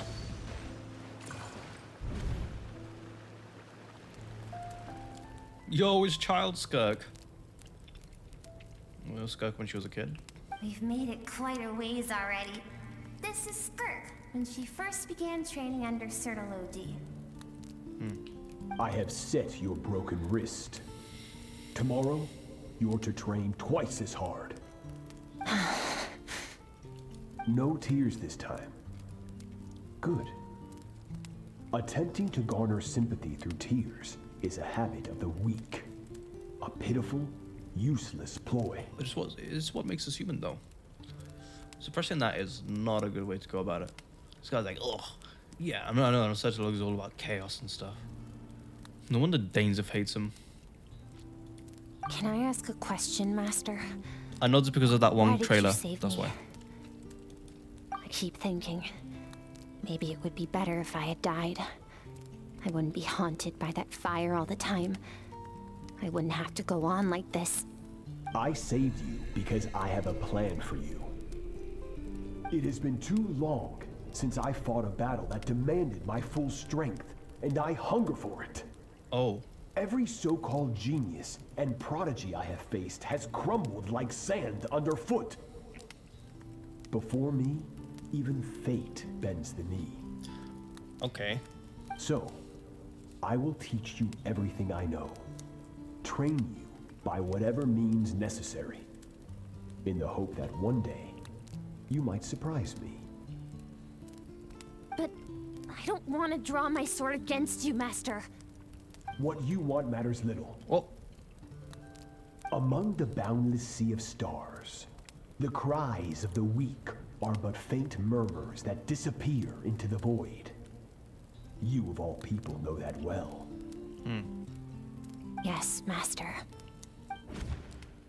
From that day forward, all she knew was grueling training, emptiness, and fatigue. She just needs a hug. After some time, her talent bloomed, and she gained control over her emotions, like her master. How should I put it?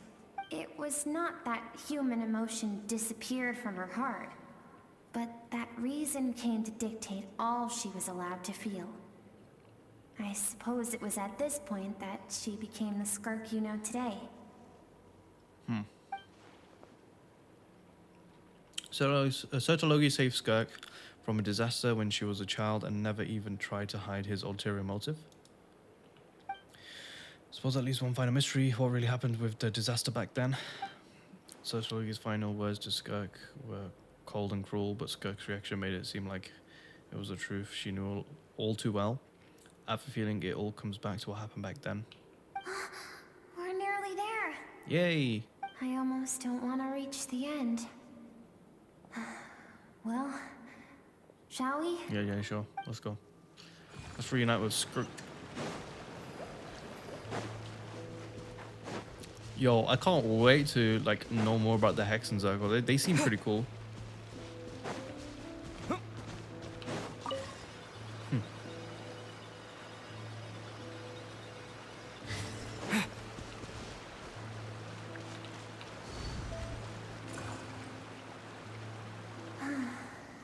These are Skirk's happiest memories. Aww. What a simple and carefree time it was. Wisps of clouds dotted the sky.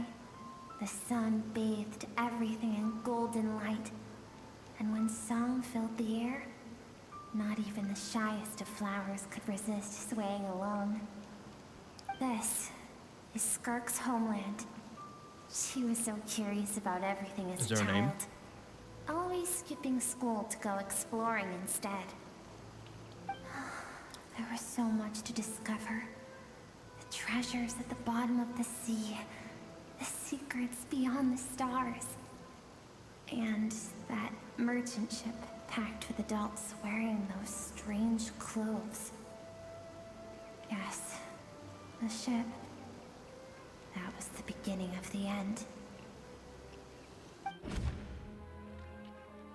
It was a spaceship. What? When it arrived, the people that disembarked wore smiles on their faces and spoke of friendship. They claimed to be merchants from a neighboring planet, looking to establish trade. Skirk's parents, her relatives, her neighbors, everyone welcomed the newcomers with open arms and allowed them to explore the planet. To them, the visitors were guests and should be treated with hospitality. No one had any idea of what was to come. Several months later, an army of unknown origin arrived without warning and carried out a ruthless campaign to destroy everything and everyone on the planet. Yikes. Like a Trojan horse? Skirk had skipped school that day, like so many times before, so she was not caught in the immediate wave of destruction. But when she came home that day, only fire and ruin awaited her. Countless people cried out to her for help. People she knew and loved. Friends and relatives. The little girl who lived next door. The shop owner with the bad leg. The bad-tempered teacher she had made fun of just that morning. Their lives were discarded like worthless trash as the fire consumed one life after another. Skirk was helpless. All she could do was run. And so she did. She kept running until an unexpected figure crossed her path. If Sertology hadn't been there in that moment, the fire... Why was he there in the first claimed her place? life, too. No. And there she would have remained, left to rot in the scorched earth. Why was he there? No answer as to why any of this was happening. What if he was the one who planned out the attack? Or something? Doesn't make why would he be there?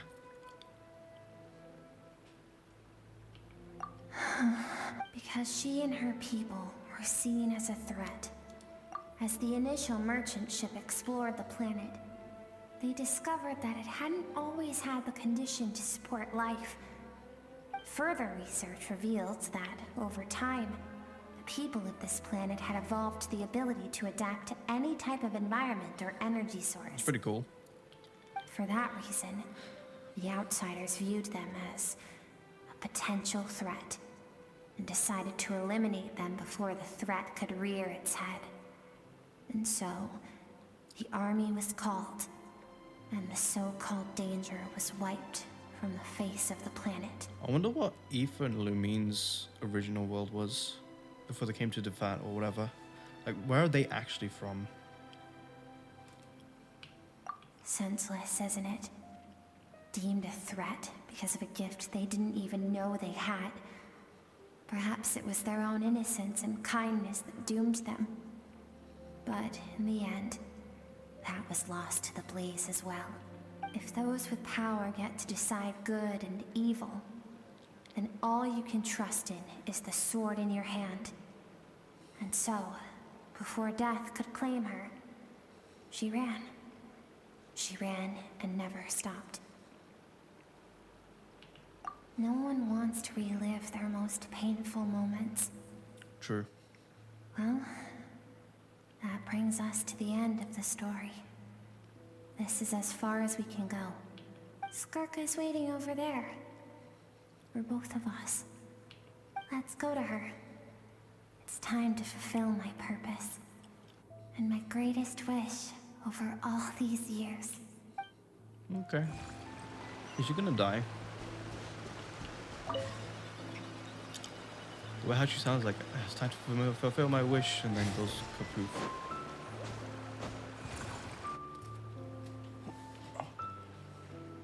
Gosh, I need to stretch my legs. I've been lying down for recovery this whole week.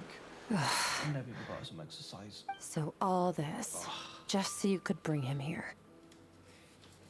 I have things to say to you. Well, to me. I want someone to witness our reconciliation, even if it takes an argument to get there.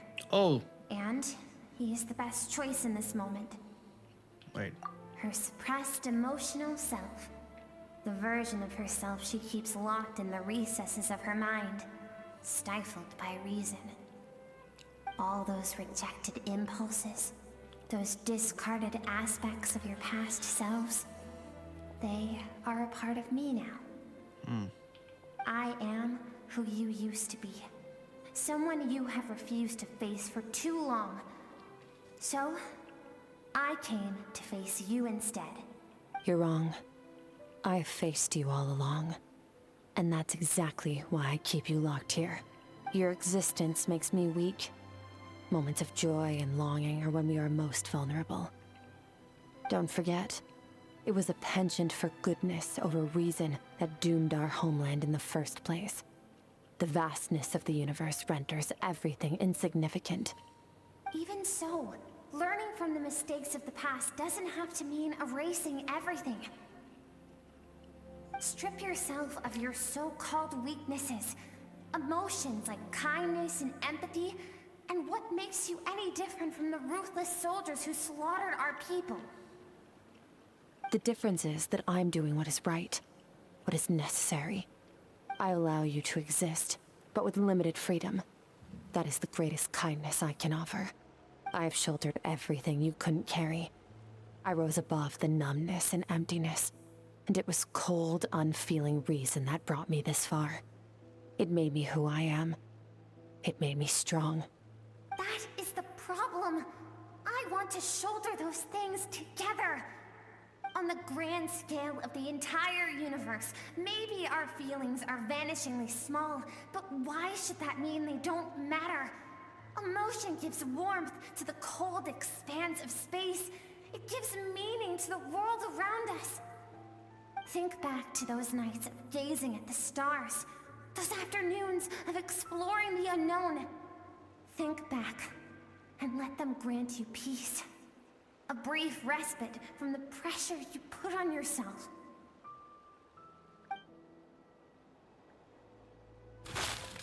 That isn't what we need. It's exactly what we need. Aren't you curious about why recovering your strength has taken longer than normal this time?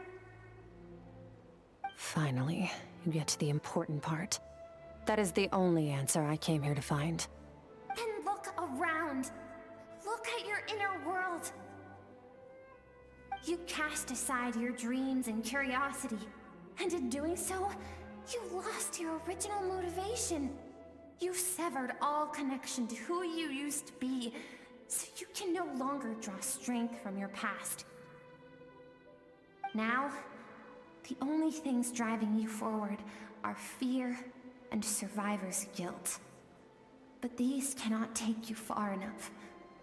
And so, this river, the source of your strength, grows more polluted by the day. And you think that means I should seek help from a weak little thing like you? Oh, I'm speaking. Your emotional self isn't weak.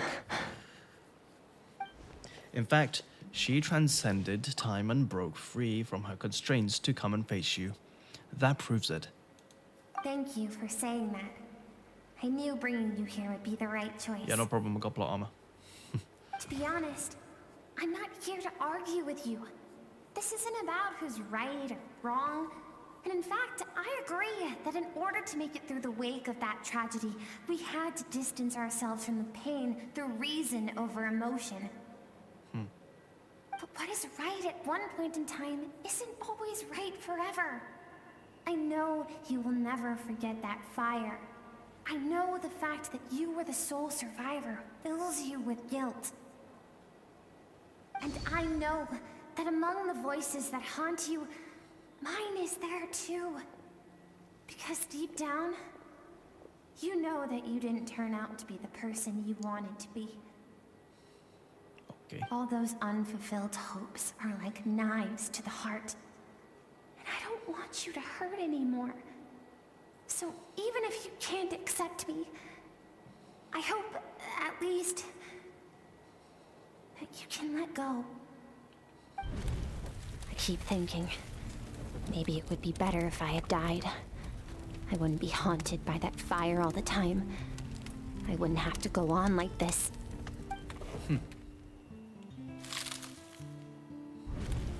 Your dad and I, we're not afraid to stare death in the face, but we need you to survive.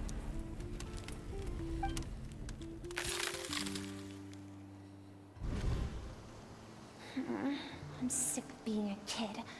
There's so many amazing things out there, and I'm ready to see them all. Oh, she's gonna break. She's gonna show emotions. Never mind.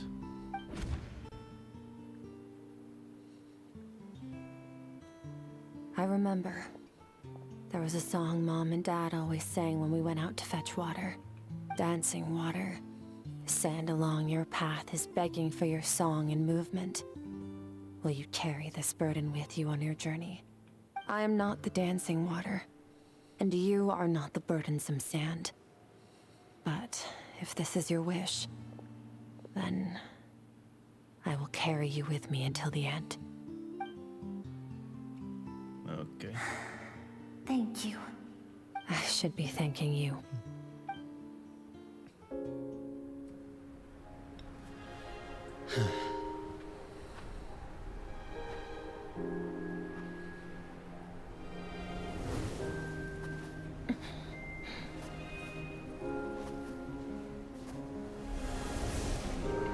Run, Skirk, run! Remember, leave no one alive! Heed my words, Skirk. Let fear take root in your soul. Did you survive? Why was it only you? Skirk, did you become a positive light in this world?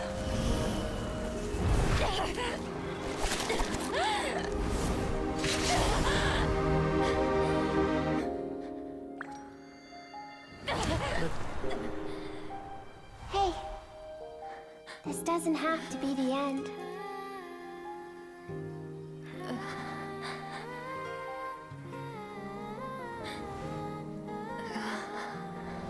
Life is a gift. Don't let darkness claim it.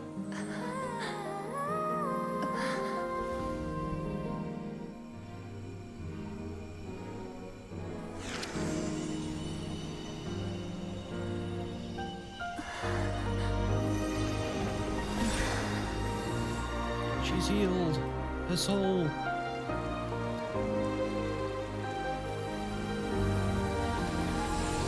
How can her goal was to help Aether recover part of his soul, but how can she help him recover his soul when a part of her soul wasn't even recovered?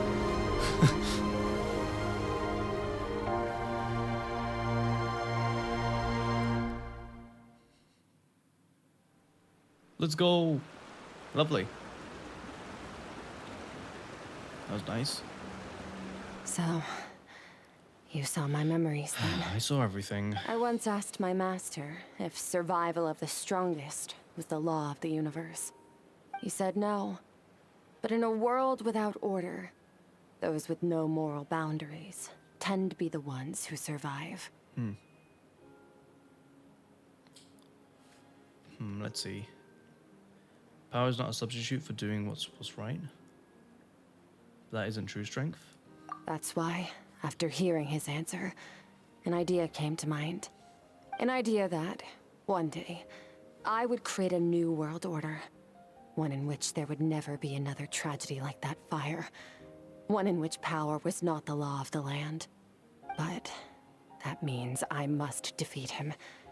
Because my master, Sertologi, is, at the core, a defier of all rules and order. Sounds like you have your work cut out for you. Yes. And not just because of the gap in our abilities, but also because I have no reason to see him as an enemy. Okay. Although his decision to train me was not made out of kindness, he did everything a master should. He saved my life, taught me the sword and the principles of strength. And for that, I respect him. But he intends to face you in a battle one day. I know. And it's not something I want. But Master never goes back on his word. I have to treat everything he says as a promise. He's no longer into that. But he sends me messages through the abyss every now and then. Most of them are simple greetings, or an answer to one of my questions. Every time I hear from him, my heart skips a beat. And I wonder if this is the moment where he'll finally appear before me and tear down everything I've built to pieces. Oh boy. Maybe that means I do live in eternal fear, just like he said. Yes, I respect him, but I'm also afraid of him. And for that reason, the pursuit of strength consumes every moment of my life. I don't know what Master has planned, but I have to be ready. If he does attack one day... Help me? Why? This isn't your fight.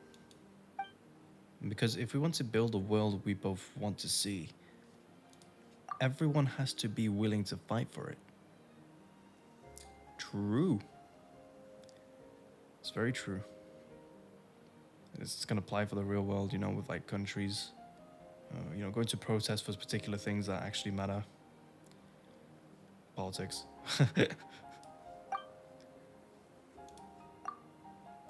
If we all do our part, we can make the entire universe a kinder place. Okay.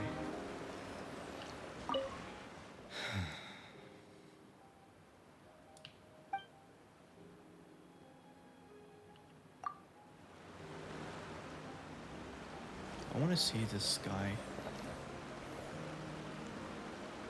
The sky looks very gorgeous.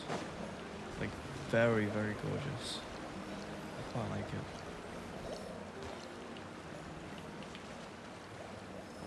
Damn.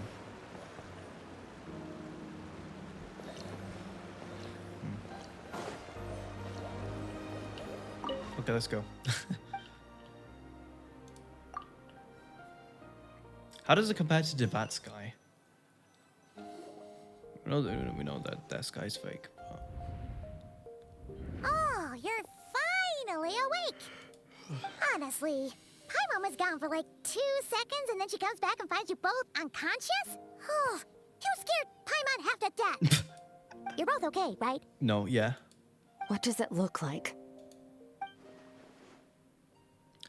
Looks like your strength is back. Only water from the source can cleanse the rot and filth that flows from the past into the future. I taught you to incorporate the experiences from your journey into how you fight. I suppose what happened today will become an inseparable part of who I am. Okay, so Paimon feels like she's missing some important context. But whatever. Paimon brought back tons of delicious snacks. Hey, let's dig in. I'm hungry now. I mean, I would have bulldog noodles, but my mother literally served us noodles on steroids. All right.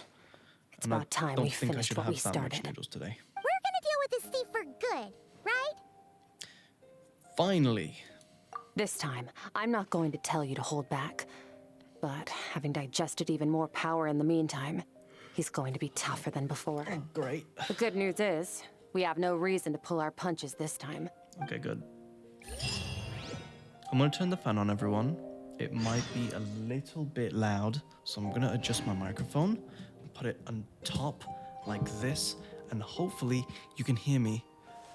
But you will hear a fan in the back, because it is just far too warm to operate like this without some background noise. Oh my god. Is it hitting us? Okay, yeah. Let's move this even more down. Anyways, I hope that's working. Actually, I don't think it is. Okay. Anyways. What if I adjusted my seat so I'm really high up? Okay, I think that's actually better. Yeah, I think it's slightly better. Okay, that's great. I'm trying to find a perfect adjustment. Oh, I got full resin. Let's go back to this very, very particular place near the chasm. I was expecting us to travel to like a bunch of regions, but I guess not. So I'm kind of surprised with that. Okie dokie, let's go. Let's go, y'all. The wind knows me. The OG way of getting up. The wind knows me. I did it. I did it. Okay.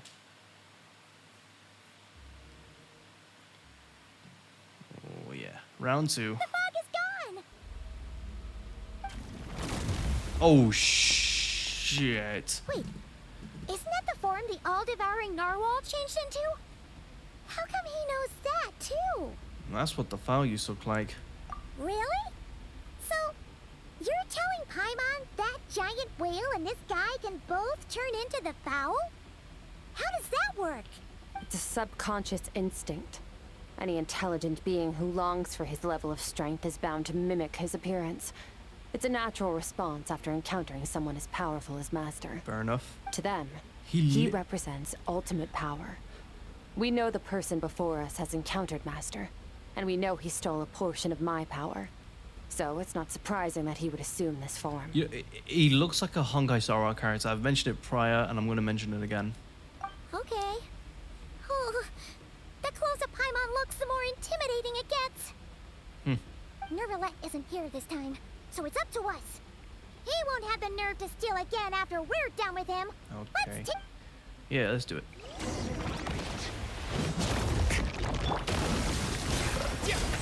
Wait, I should use her first. Mine to wield.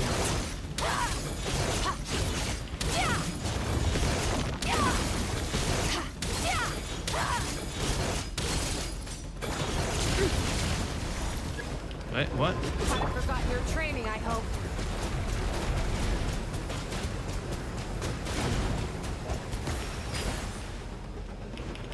Water jet! Hello. Good sir.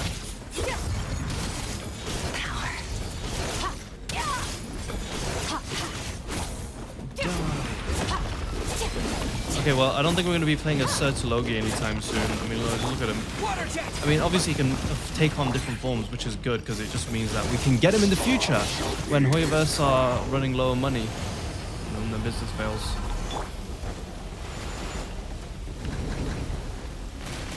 You can't touch this. Krac.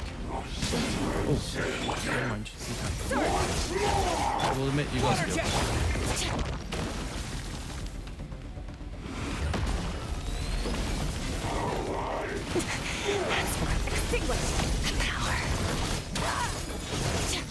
Damn, she's so strong. What is she using? What is she using? So, yep, obviously her weapon. She's using her set. Okay, cool.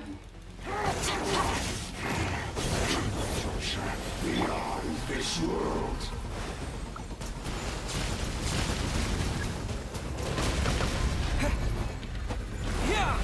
What the fuck?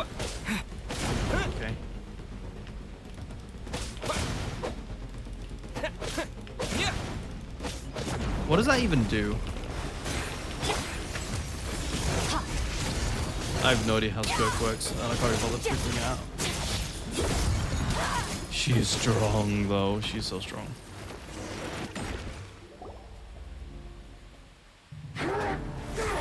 Cutscene again.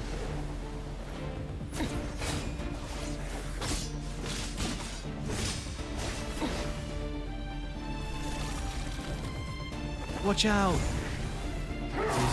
It's like 1 AM. I can't scream. Haven't had enough of my power.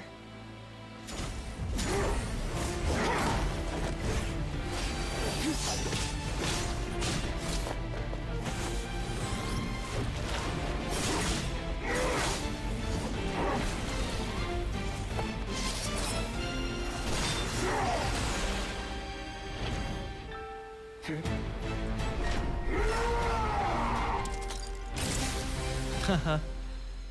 Krac.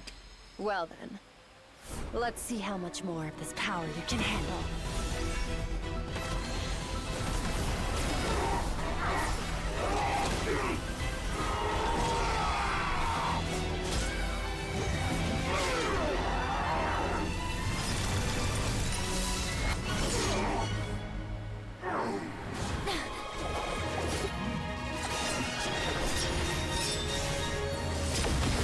Obliteration.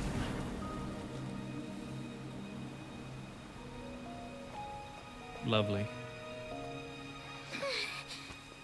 Thanks. Appreciate that. Okay. Well, have you come to your senses? You saw that my body Is that was at Conran? its limit. So, you deliberately channeled your power into me, knowing that it would destroy my shell from within. Such power, such keen battle instincts. So you must be. It is a Conran. Skirk, Sertologi's disciple. How long has it been? How long has he been away from Tevat? Hundreds of years. Hundreds? Sorry. It's a lot to take in. I should introduce myself. Okay. I am Skofnungar, a friend of your master and one of his followers. This is the first time I've heard your name, Skirk. But hundreds of years ago, I knew you existed. And I knew you would come here. Hundreds of years ago? Sounds like you and Master have quite the history. Care to tell us about it? Of course.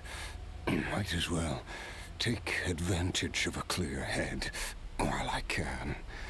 The story starts a long, long time ago. A long time ago. I was born into a noble family in Conria. As the eldest son, I was set to inherit our title.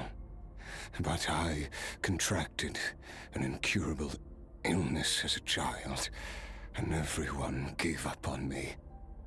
I trained the sword harder than anyone else, defeated all of my peers.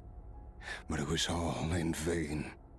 When other people looked at me, all I saw in their eyes was pity, or a strange glee in my misfortune. Even my parents were just waiting for me to die. Over time, my heart hardened, and I became aimless. That was the point where I met your master, Sertologi. We were similar in age, but different in background. He was born in prison, the son of criminals who had been sentenced to death. He spent his childhood wandering the streets, facing more criticism than the literary works in the Universitas Magistrorum. Yet, he always wore a smile on his face, as if kindness and malice were one and the same, and he could not see the difference. I still remember what he said to me when we first met. You need to fight to survive. Even if it's a losing battle, it should light a fire under you. How can you sit back like this and go down without a fight? That does sound like something he would say. He was the first to acknowledge that I was worth something, and he inspired me to keep going. When we sparred together, it was the first time I'd actually felt the thrill of combat. When I was 10, he stole forbidden research materials and managed to cure my illness. It was like there was nothing in this world he couldn't accomplish. When it came to the human form, he was always intent on pushing the boundaries of possibility. But somewhere along the way, I fell behind. My talents were nothing compared to his, and at some point, I realized he had pulled so far ahead, I was too embarrassed to even ask him to spar. After his grand endeavor was successful, he sought me out and said to me, "This planet no longer holds anything of interest to me, so I'm leaving. But first, I have an offer. I can use a power I have just refined to break the curse of immortality for you. Your death was once what we worked so hard to prevent. But the immortality you now face is a different kind of pain altogether." I'll pass. Immortality doesn't sound so bad to me. Since I can't die, it means I have an infinite amount of time to get stronger. Maybe I'll finally catch up to you one day, and we can spar like we used to. Are you sure? I cannot say when I will return. Your body, or rather, your soul, might not be able to withstand this curse. All I can do is try. After all, a wise man once told me, people need to fight for their own survival. Wise indeed. Nevertheless, if you grow weary of the pain of immortality, and wish to experience a good sparring match before you wither away, seek out my disciple. Disciple? Never thought I'd hear that word coming from you. Nor I. But Vedifenir said I was destined to find a disciple out there in the universe, and bring her to Tibet. Okay, we're getting Vedivir, who? Vedifenir's Sorry, I didn't mean to jump scare you. never wrong. Oh. Well, now I'm curious about who this disciple of yours will be. Mm-hmm. All Vedifenir said was that one day, the stars shall bow in her honor. Oh? Sounds pretty impressive. Okay. Of course. Only the most outstanding people would have the right to become my disciple. Oh. Still self-assured as ever, I see. But you're not wrong. I'll be leaving then. Oh, and if you are serious about getting stronger, I left you a little gift in the primordial sea. As I've said before, walk whatever path you want. Freedom means even the wicked get to make their own choices. Okay. Waiting for me in the primordial sea was the all-devouring narwhal, already beaten into submission by Sertologi. In its weakened state, I was able to cut off part of its flesh and sew it into my own heart. Your heart? That sounds like torture. How did you even survive that? Because, of course, I bear the curse of immortality. So, you used the curse to turn yourself into a vessel for power. Even with that whale's ability, Devouring power like that is not something the human body can withstand. With your body and soul constantly at the breaking point, it was the curse of immortality that sustained you. But that is not the path to strength. You have to pour your heart into it, work for it, dream of it. Instead, you stole something that didn't belong to you, and it backfired. You're right. I should have known better, but I had already pushed myself to my limits, and he was still miles ahead of me. So I had to take a leap of faith. I miss your master. I miss the days when we were all together, troublemakers without a home. He's gay for him. I don't regret the choice I made. But if you'll allow it, I do want to apologize. To both of you. What about the three of us? After the beating we just gave you, I think we can call it even. You're an interesting one as well. Sertologi's disciple. That's a lot to live up to. It can't have been an easy experience. I know what he's like. He rules with an iron fist, using despair and fear to force you to catch up to him, all the while standing ever out of reach. We're like mountain climbers in the dark, never knowing how much higher we have to climb, or when we will see the sun again. True. But I made up my mind long ago. No matter how dark it gets, I will not give in to despair. I will overcome it.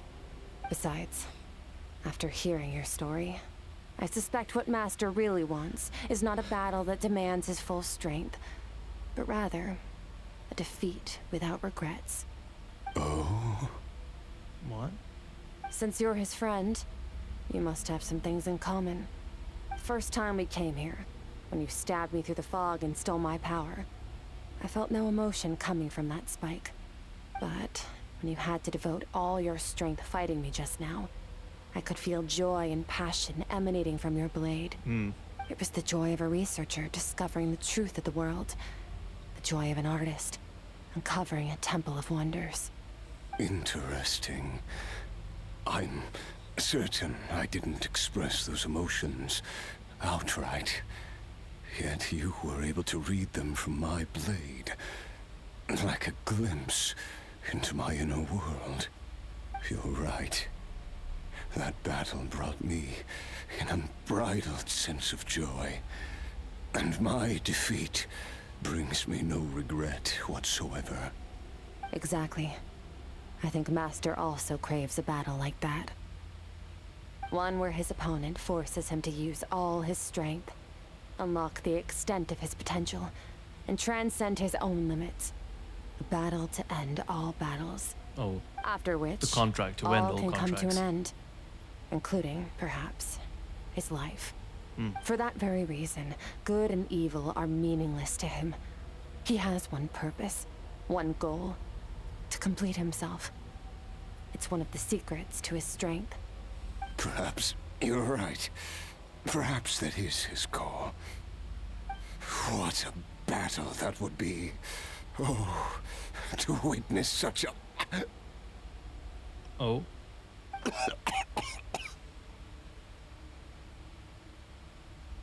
you okay? Too many different kinds of power are surging through my body. The curse of immortality. Okay, I got it. I won't be able to hold on to my sanity for much longer. What a shame. I would have loved to witness that battle. Sertologi once offered to free me from this curse. Now, I must ask that of you, Skirk. Can you release me from the pain? I can, but not through death, if that's what you were hoping for. It's not a suitable punishment for your crime. As an alternative, I can take your consciousness, along with all the power you've consumed, and smash it to pieces. That sounds The fun. impurities will dissipate, and under the curse of immortality, your mind and body will regenerate. When that process is complete, you will be back to who you were before, but it will be a time-consuming and painful process. I accept. And who knows? Perhaps I'll wake up in time to witness your... No, you won't. I have faith that you'll be able to stand against him one day. Though, I know it'll be a long and arduous road. If we are climbers in the dark, it appears the dawn has finally broken for me. But you... At least, it looks like you are not alone on your journey. I will reach the top of this mountain, no matter what it takes. And you, Skirk, will be my witness at the end of all things. It's finally over. Let's get out of here.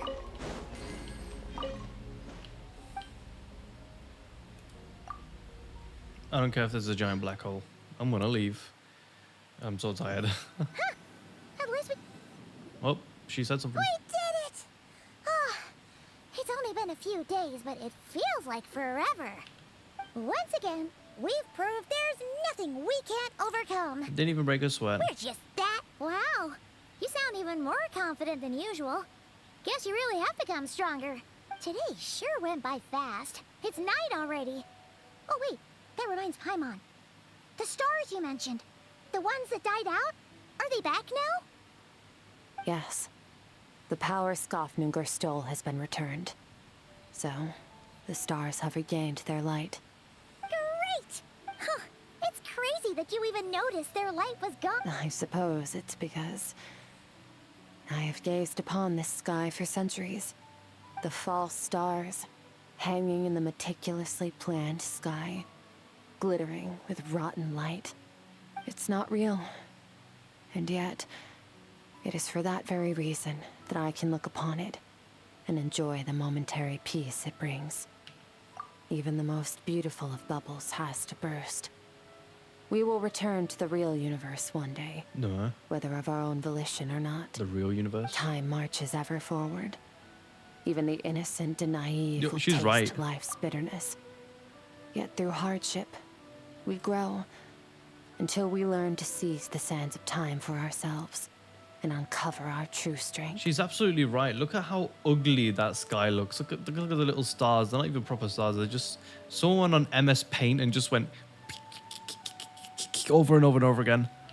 Though we gaze upon a false sky, its vastness and majesty is palpable. One can only wonder, what is it going to take for kindness to reign supreme in the vast expanse of the universe? Ugh. This is all going over Paimon's head. But if she knows one thing, it's that the Traveler always finds a way. Ever since we met, he has filled Paimon's days with happiness. No matter how tough things get, he always finds a way to make it better. If it's too big a job for one person, then we'll do it with two. And if two's still not enough, then three. Sure. We've met so many amazing friends and accomplished so many amazing... I suppose when it comes to you, anything is possible. Yep. Well, I should be going. Now that my power is no longer isolated from my emotions, I need more practice to get used to it. We'll meet again. I suppose fate will decide. Maybe we'll bump into each other on the street. Or maybe we'll reunite on a different planet entirely.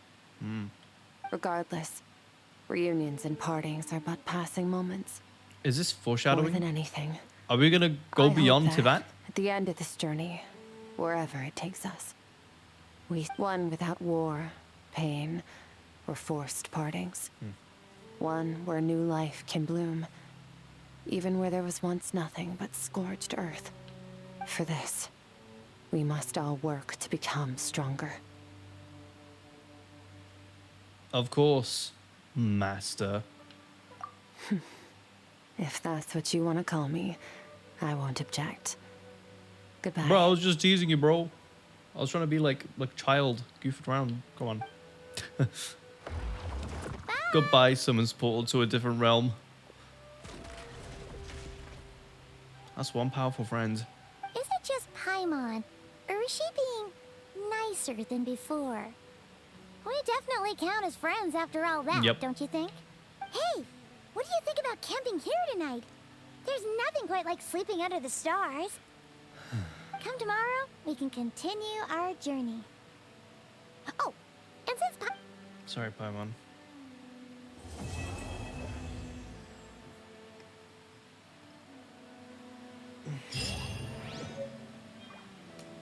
Wait, I wonder, do we have...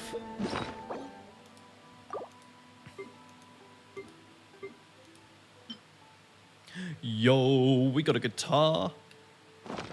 I'm definitely gonna, when I'm bored, I'll just switch to Skirk and play that guitar. Also, there's another character who uses a guitar, and it's the red-haired woman. Okay, I'm way too tired. I need to go sleep. Goodbye.